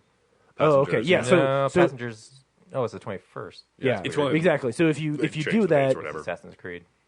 Insane. yeah. Oh, it might work. Is if there's a weekend there, And then yeah, the- because then Then the 28th is a big day with fences and oh hell yeah, fences. I don't think he minds. Like, I don't know if you care, but it'll be like a Revenant type situation where technically Silence and Live by Night will be 2016 Yeah. releases. We can't do anything about that. Yeah, like so. if they won't show the movie in the state we're living in, Then that's not our problem. it'll get onto 2017's top 10 list, right? Like Yeah. there's already a couple movies like that where like wasn't Whiplash on someone's 2015 list? I don't want to talk about Whiplash because that one, exactly. Or in this case, like if the Lobster, if I see the Lobster before the end of the year and I want it on my top 10 list, I'll put it on this year because I didn't have a chance really. So anyway, welcome back to Planning Film Explosion. right? Yeah, exactly. We're back to Real Nerds Logistics. Anyway, bonus edition. Cool. Yeah. So this week, 3 of the nerds saw Moana, and 2 of the nerds saw Allied. What are we going to do about this? I think we Battle Royale. No, I don't know. Just we have somebody review Moana, and then we have some other people. All right, review... cool. So we'll start with Moana. Henry, should people go see Moana? Yes, move on. Zach? I don't have one that's clever. He said yes, move on. Move on. Yeah, people should go see it. Move on. You have to give the mic to Brad. You have to move it on, literally. Yes, I'm still here. I think you should see it. It's a beautiful movie. It's a little sloppy for me, storytelling wise, but otherwise, it's really entertaining. Mm-hmm. All right. Here's a trailer for Moana. Do you know who Maui is? Only the greatest demigod in all the Pacific Islands. With his magical fishhook, he slowed down the sun, pulled islands out of the sea, battled monsters. And I should know, because I'm Maui. Hey, let me do this, please.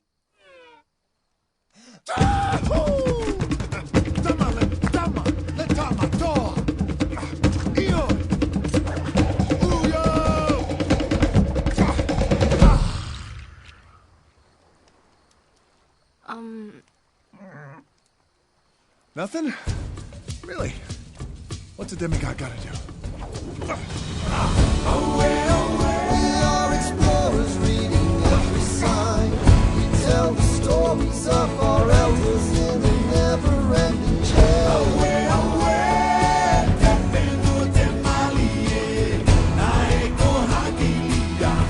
know the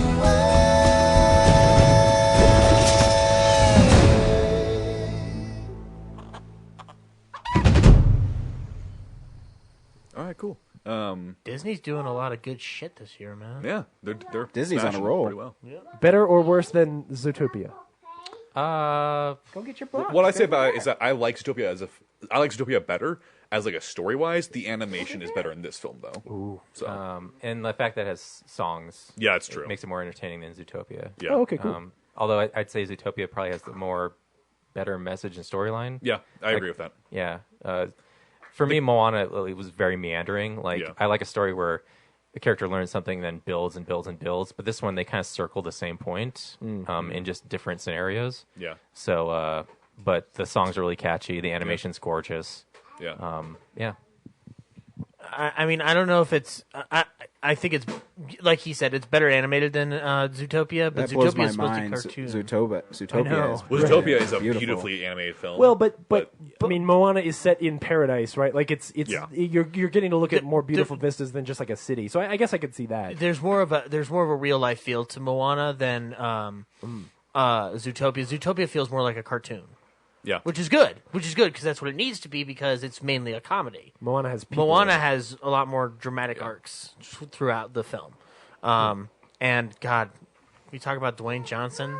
He was really good in it. He was really good in this great movie. in everything. Come on, he's great in Doom. No, yeah. Yeah, he is. He had one line in the movie that I did not like, which was there's this bird character in the. Hey, can you be louder? So there's this bird. There's this cockeyed bird character in the movie named what do they call him? Kiki. Kiki. So Kiki is just used as a prop of he's like the horse in Tangled or Yeah. Olaf the Snowman for this Yeah, movie. Yeah. And, Much less annoying than Olaf. Okay. Yeah. The one thing I liked about this movie a lot more than like Frozen or whatever, they don't have like meandering comic relief character beside the chicken's the closest you get to yeah, it. the chicken's the closest you get. But like But so anyway, Dwayne Johnson plays Maui, this demigod, and at one point Moana goes up to Maui, and Maui's just like, "Oh, you're so impressed by me. I get it. You're in the presence of a celebrity. Here, let me sign your oar for you." And he writes with the chicken's beak. And he says, when you write with a chicken's beak, it's called twittering. or tweeting. Tweeting, yeah. Oh. And I was like, oh, that's part of the lexicon now. Uh-oh. That's okay. Yeah. Forgiven. It's not that big of a deal. Yeah, So. no, that was the only thing. If that's the only thing I hated in an otherwise great movie, then so be it. Yeah. But and I have never heard of Lin-Manuel Miranda. Yeah. Yeah, that's his name. Yeah, the Monroe. Dude, I want to freaking listen to everything he's done. I've never listened to Hamilton, the soundtracks. Well, you won't be able to until 2018. So Really? it's sold out till I think it's August 2017. They don't have a digital version. You can have the digital version, but like Oh, people have said like you can't listen to the digital version because I live in New York and everyone's an asshole. So and so like, but yeah, on vinyl, man. like 45 RPM. The shoot, I had an important question, Allison. I'm sorry. Lin-Manuel Miranda. Oh, is he the guy who does he does all the songs? Yeah, he does. He wrote Some most of of the them. songs. Oh, okay. So. Yeah, Mark That's- Mancina does a lot of the other parts of it. Oh, okay, cool. He's the Disney stock guy. Yeah. Sweet. He wrote the song that is going to be nominated for Best Song at the Oscars. So, Oh, okay. so The song in the movie? yeah. In this movie? Which I hope it is because it's the one that Dwayne Johnson sings. I really want to see him perform at the Oscars. So. What? Well, the last So- couple of years, haven't they had like some? Oh no! They You're did go back to Welcome? having. The I'm pretty actual sure You're artists Welcome do is it. the one Yeah, I'm going that's to right. submit. So, Oh. at least that's the one that I think is the most catchy. So, You welcome. That was like the You least of the four welcome. for me. which one did you? That's a good. Well, the girls' song. Yeah, that one's good too. Yeah. Then I thought you were talking about the one that's the whole tribe's song Oh no, about being no. Voyagers. I mean, I think that one's good too. But I mean, But I also like Jermaine Clement's song. yeah, Shiny. Jermaine Clement's song is really good too. Yeah. Which one's the one that's in the trailer? Because there's one in the trailer. That's seen the that trailer. like our people. Yeah, and- that's the Voyager one. Yeah. Oh, okay, yeah. And then did you guys stay after for the I credits? did. or- He did not. So. Oh, you missed the. Yeah. It's a fun postscript, so stick around after the credits. Oh, shame. That was Jermaine Clement? Yeah, well, I thought that was looked- Alan looked- Tudyk. I looked up. Alan Tudyk is the chicken. Oh, Alan Tudyk is the chicken? Yeah, I looked up. That makes He's sense. Villager 3 and the chicken. So Oh, oh, he's great. oh, that kind of hurts my heart a little bit. I did a panel with him. I know.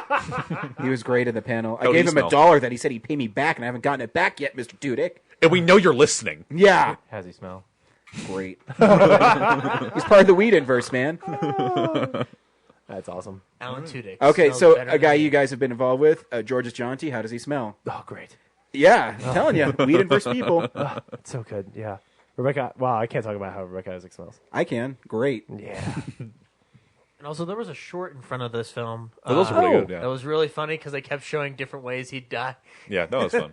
It's a fun short. I mean, Different- Disney shorts are always good. Yeah. So like, Disney shorts are always good. obviously, Piper's going to win Best Oh, it Animated Short has this to. year. It's Like, there's no stunning. question Ugh. that's going to win. So Yeah. Is It's it- a question of what Disney thing is going to win. Is the short better than lava? Because as long as it's better than lava, I'll be one alright. thing I did think Why kind of didn't like you like lava? Because it's not funny. It's cute. it's Oh, cute. it's cute. One It's thing I adorable. thought towards the kind end, of like obnoxious. when like you see like the island person thing. I don't know if that's a spoiler or not. But when you see, or we're in the spoiler territory anyway. But like Sure. once you get to that point, I thought like, oh, they just adapted the good parts of lava into a feature film. I was like, all right. They recycled the island model. Yeah, I was like, because it legit, like, it looked like the same thing. Like, I yeah. mean, it's not like I'm not complaining at all, but like, Now I want to watch Love. I think the song's really catchy. yeah. I hated I think, that song. I mean, it's I not know you bad. hate everything. You're weird. Except for Independence Day Resurgence. I'm gonna fight you. I'm gonna fight you. But yeah, I mean, do we have anything else we want to say about Moana?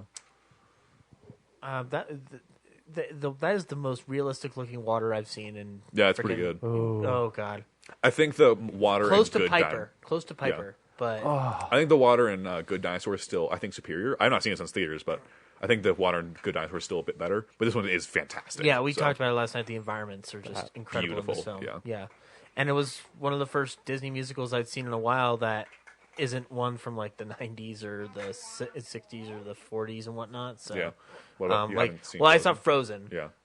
But I wasn't as big a fan of Frozen as I am of Moana. Oh, you mean I like like the Moana. first time you've liked a... Yeah, I liked Okay. it. Yeah, Okay, I should have said the word liked. Yeah. So yeah, check out Moana. Cool. So I It's will. Moana-tastic. James and I went and saw Allied. James, should people see Allied? Yeah, I mean, I don't walk away like loving the movie, but I also can't like. Did you want to say something else, Brad? Oh, No, he literally said I have nothing to say. So, like,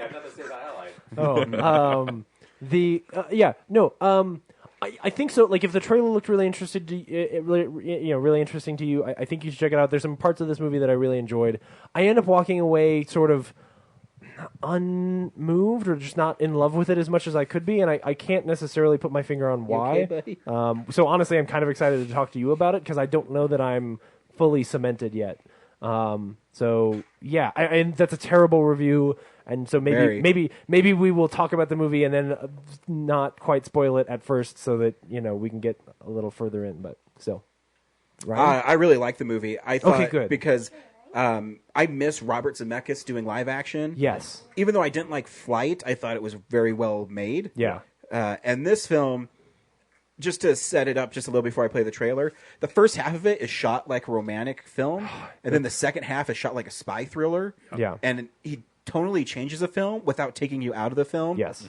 And I'll talk more about what he does with the camera and how he sets up shots, which is awesome. So maybe to be more concise, what I'll say is I love the first 2 acts of this movie. I think they're beautiful, and I think they are incredibly fun parts of the movie.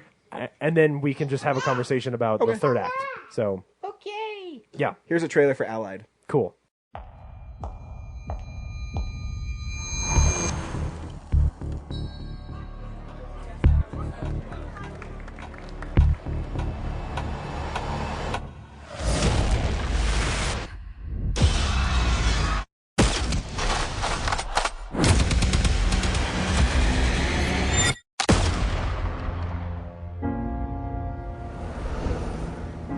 I'll take the couch. You'll sleep on the roof. In Casablanca, that's where husbands go. They're watching us. Now kiss me. Said you were beautiful and good. Being good at this kind of work is not very beautiful. After the war, you have a place? When the war is over, it won't matter where I am. We found each other. Come with me to London. Come with me and be my wife. I love you with all my heart. There's no easy way to say what we're about to say. We suspect your wife is a German spy. It's insane. If you are right, all this will be forgotten. But if she is, You will execute her with your own hand, and if you do not comply, you'll be hanged. For 72 hours, we shall know for sure.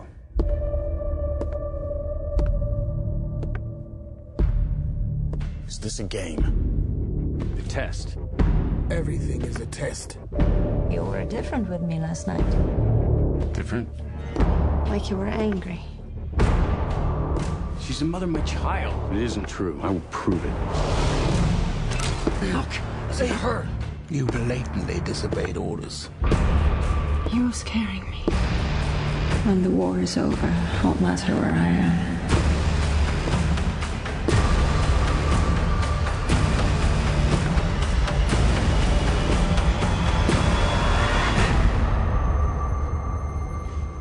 Hey, what happened to my kiss?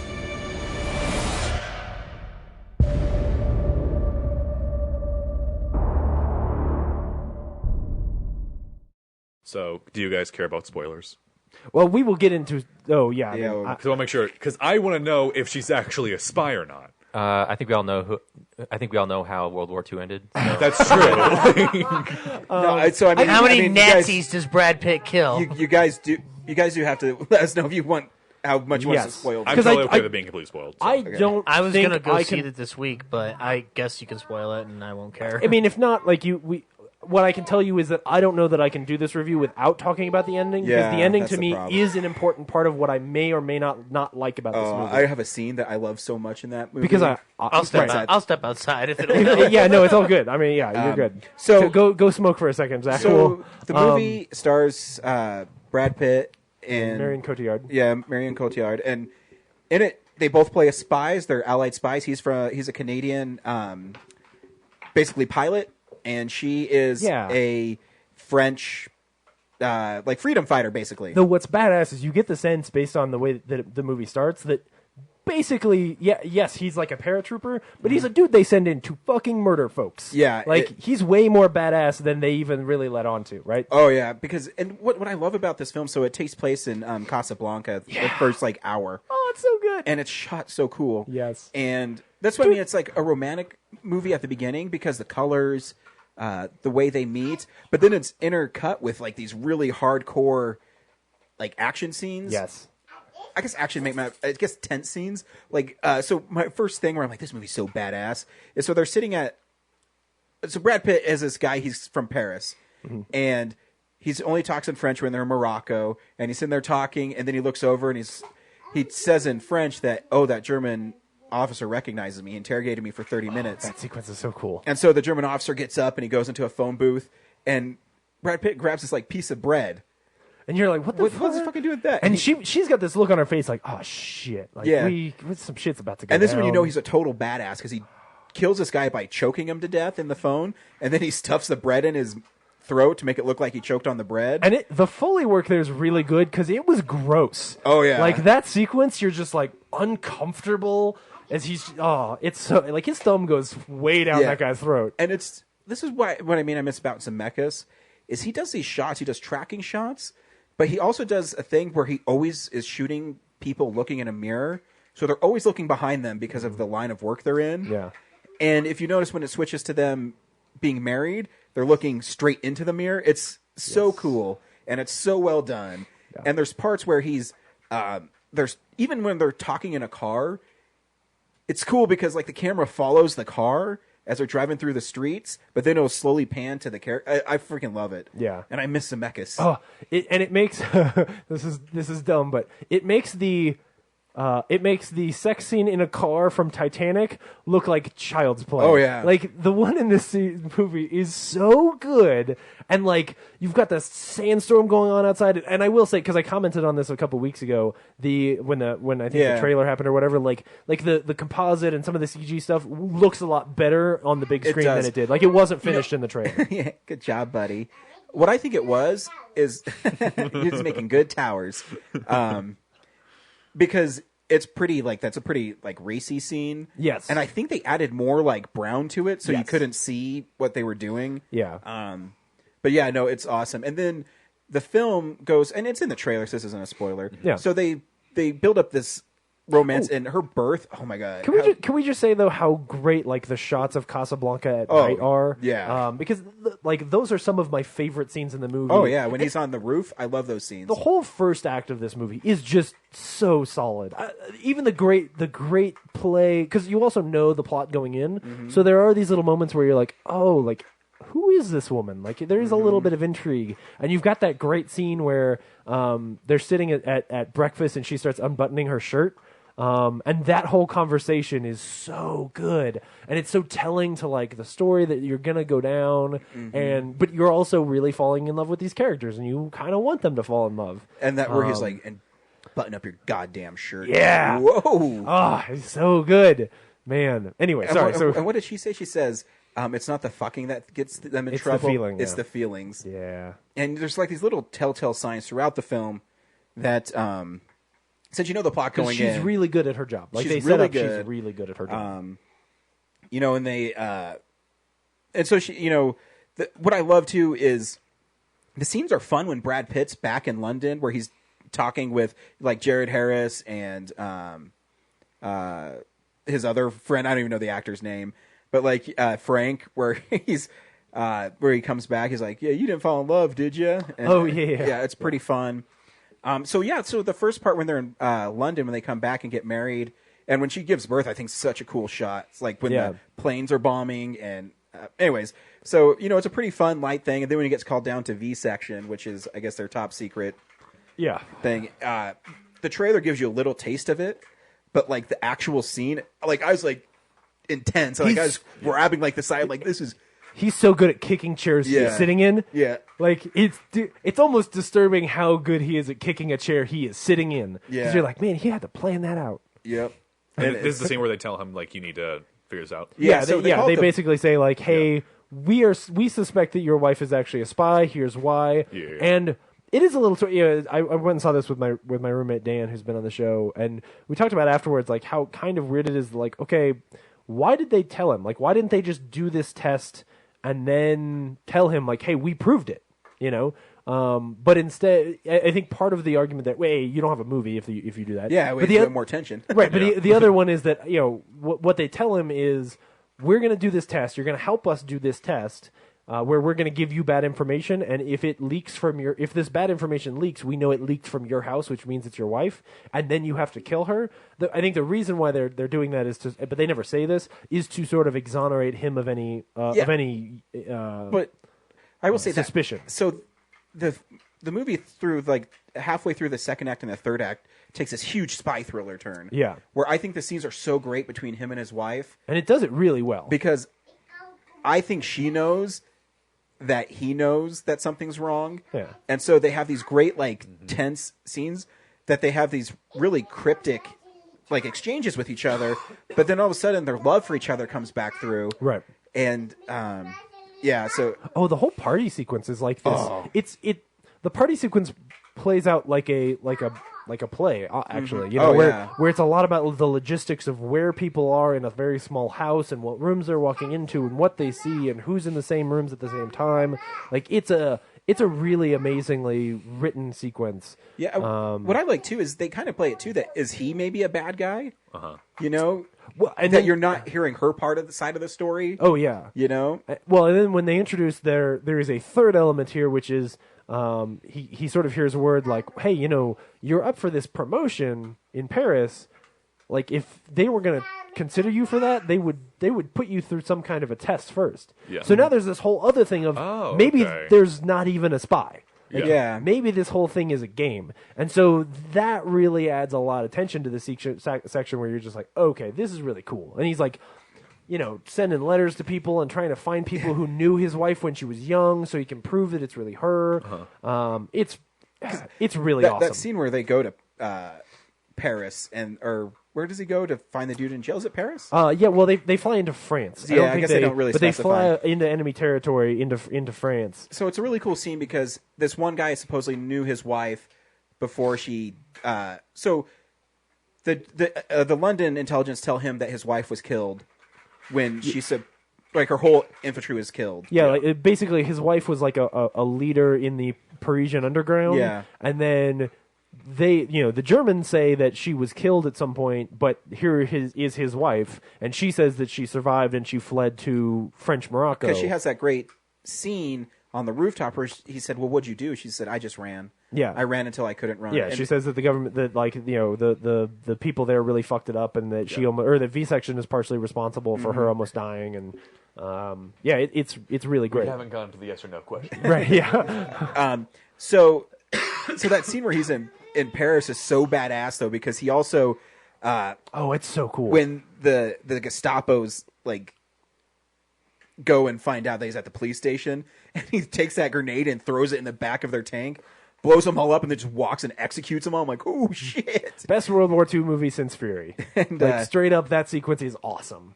And so he asked the guy, and he says, "Hey, is this my wife?" And he says, "Yeah, that's her. I recognize her." But he's drunk off his ass. He's super drunk. Yeah. And it's like one of those things where it's like, whenever he gets something that confirms it, it's always like a slight doubt. Exactly. To it. But then the guy says she plays the piano very well, because everything he says up that point is right. You know, she paints. Right. She does this, and then Brad Pitt realizes he's never seen her play the piano. Yeah. So there's this. The next scene is, and you realize that he's never going to get a good answer until she gives him an answer. Exactly. Yeah. Like that's the I term. love this scene coming up. So he like, so he goes and takes her to this their local pub, and he asks her to play the piano. And so it's like a really quiet, like, tense scene. He's telling her to play the piano. he lifts up like the door, and she's getting It's ready. coming. It's coming, Yeah, Zach. so If I you don't want to know know, if you it's want- about to happen. You've been warned. And so he lifts up. So he lifts up the thing, and she goes to play it. But as she's about to play it, she just stops, and she closes the door, and she says, "She was a very brave woman." And I love Brad Pitt's performance because he grabs her by like the collar, and he's about to like just punch her. Yes. And he asks, he's like, "Any of this real? Was any of this real?" And she's so great at this part, and she's just talking about how she loves him, and then they set up a plan that there's another way out of this. Yeah. And he goes and starts murdering people. And as I look at it, I think that might actually be the part where it loses me, because I almost find that last bit so saccharine, especially with the voiceover, where it pulls a lot of the emotion out of it for me. Like I end up not being very moved by it. But the part where he like executes the nanny, oh, awesome! Where he goes into the jewelry store, because I didn't like her when I met her. When they open the door and the nanny's there, I was like, "Fuck this woman! Don't just leave your child with this woman. This woman's clearly the devil." Yeah. Oh, yeah. No, that whole section where he's like Nazi hunting in London is so good. But that's why too I love. I mean, it's only like a minute and a half long, but still. But the pacing of it, the part where he goes to the jewelry store, great. no dialogue is So spoken. good. That's really great. And he goes in there, and you don't know what's happening, and then you finally hear like the 3 gunshots, and then he doesn't come out. So she's like ready to get out of there. Then he just comes out walking all badass, and so. As I think about it now, and I didn't make this comparison until right now, so this isn't something I was thinking about in the movie. I think what I realize is that Zemeckis is usually so good at this. Like I would reference the end of Castaway, right, where you have this great emotion, because the best scene in Castaway, and fuck anybody else, has nothing to do with Wilson. It has everything to do with having ice in his glass. That scene makes me cry every single time, and that's what this movie needed. It needed. Not the letter from her. It actually needed her to make an action and us to hear from him, probably. Maybe I get then, that. I get that. Because instead, I've been with him the whole time. That to then get a resolution from her feels kind of. But I also think I don't know. it has to prove that she loved him, and that it wasn't manufactured as really part of it. Yeah. Because you could say that it was. But what she does is the proof. I get that, but yeah. So she's the spy. She's a spy. Yeah. Okay. Spoilers. But in how? case you got To be this completely far. honest, if you went into the movie, how is there going to be a whole lot of drama if she's not? That's true, but like, Right? Like if I mean, you could do different things. Yeah. But like the whole test thing. Right. Exactly. But like, okay, and he kills her. I don't know that we should say Yeah. that part. Okay. Because there's nothing. I don't think Ryan and I have anything to gain out of telling you that part. Okay. Or about reviewing that part. That sequence, the resolution is fine. I really do think it's probably the VO that ends up leaving me cold. Yeah, it's shot really well. It is. Well, I would argue that the composite of him walking in a field in No, I'm not talking Medicine about that Land. part. I'm talking about where it's raining. Oh yeah, that's great. Oh yeah, that whole sequence is great. No, the composite shot of like him on a farm somewhere. Yeah. I'm like, what? Why do we need a CG farm, guys? Yeah. Like, why? It's kind of like the end of Magnificent Seven, where I'm like, guys, just go put 3 tombstones on a hill somewhere. I don't need you to CG 3 tombstones on a hill. Just put Brad Pitt walking in a field in Kentucky. It's probably not that hard. Yeah, or Tennessee I or really whatever. like this movie. I'm really glad. I think I'm going to see it again. Okay, cool. No, I mean, yeah, like I said before, I just I love so much of this movie that to walk away feeling less than over the moon about it feels a little like I just can't quite, fit it together for some reason. Yeah. But I just can't put my thumb on why. It's probably a me thing. It's just but it's a very well made movie. Yep. And I would agree. Yeah, it's cool to see Robert Zemeckis doing good work. Yep. So So next week we haven't figured out what we're going to do yet, but we will No. keep you informed. I mean, we could see Billy Lynn's long halftime walk. No, you shouldn't. No, you should not. No, I'm not going to do that. There's probably this theater in New York. You could see it. What's like where it's supposed to be shown. Oh, I saw it, like how it's supposed to be. Yeah? I saw it, and I had a Q&A with Ang Lee afterwards. So how is that movie? It's the garbagest film you will ever see. You know all the parts you hate about Life of Pi? Yes. Imagine they made an You hate entire all of film them? of that. Oh, so it's the boat voyage, not the dude explaining. Like I really like it's not the last 5 minutes. Yeah. It's not the anecdote at the end of Life of Pi that is the reason Life of Pi might be good. It's all the parts where there's just a boy in a CG boat. And I was talking to Zach about it yesterday, but like I saw it and I had like it might just be like how I saw it being in 3D and the 120 frames per second or whatever it was. Yeah. But I legit like had a headache and I felt like I should leave at some point. Like, I looked like down for a little bit because it was like since it was like Ang Lee was there, I didn't want to leave the theater. Yeah. So I just looked down and just didn't watch the film. What are you doing? Who's that walking out there? This movie is shit, buddy. But yeah, it's don't. There's other. See Moon. If you're gonna do down that route, see Moonlight. So. All right. I think We'll no matter figure it what, out. it's not going to be a big movie next week. Yeah. Yep. We'll figure something out. We always do. Yeah. Thanks Film for listening. Explosion, 76. Henry, thank you for coming back. You have a birthday dinner to get to, don't you? I do. I need to get out of here. So. Yeah. So yeah, thanks Yeah, for coming see you. back. Yeah, Happy it's always birthday. fun. Be safe in your travels back. Yeah. We'll see you soon. See you soon. Keep writing us stuff. Yep. Yeah. Appreciate it. Keep producing free content for the website. Yeah. And from all We of us at appreciate Real it. Nerds. Bye. Bye. Bye.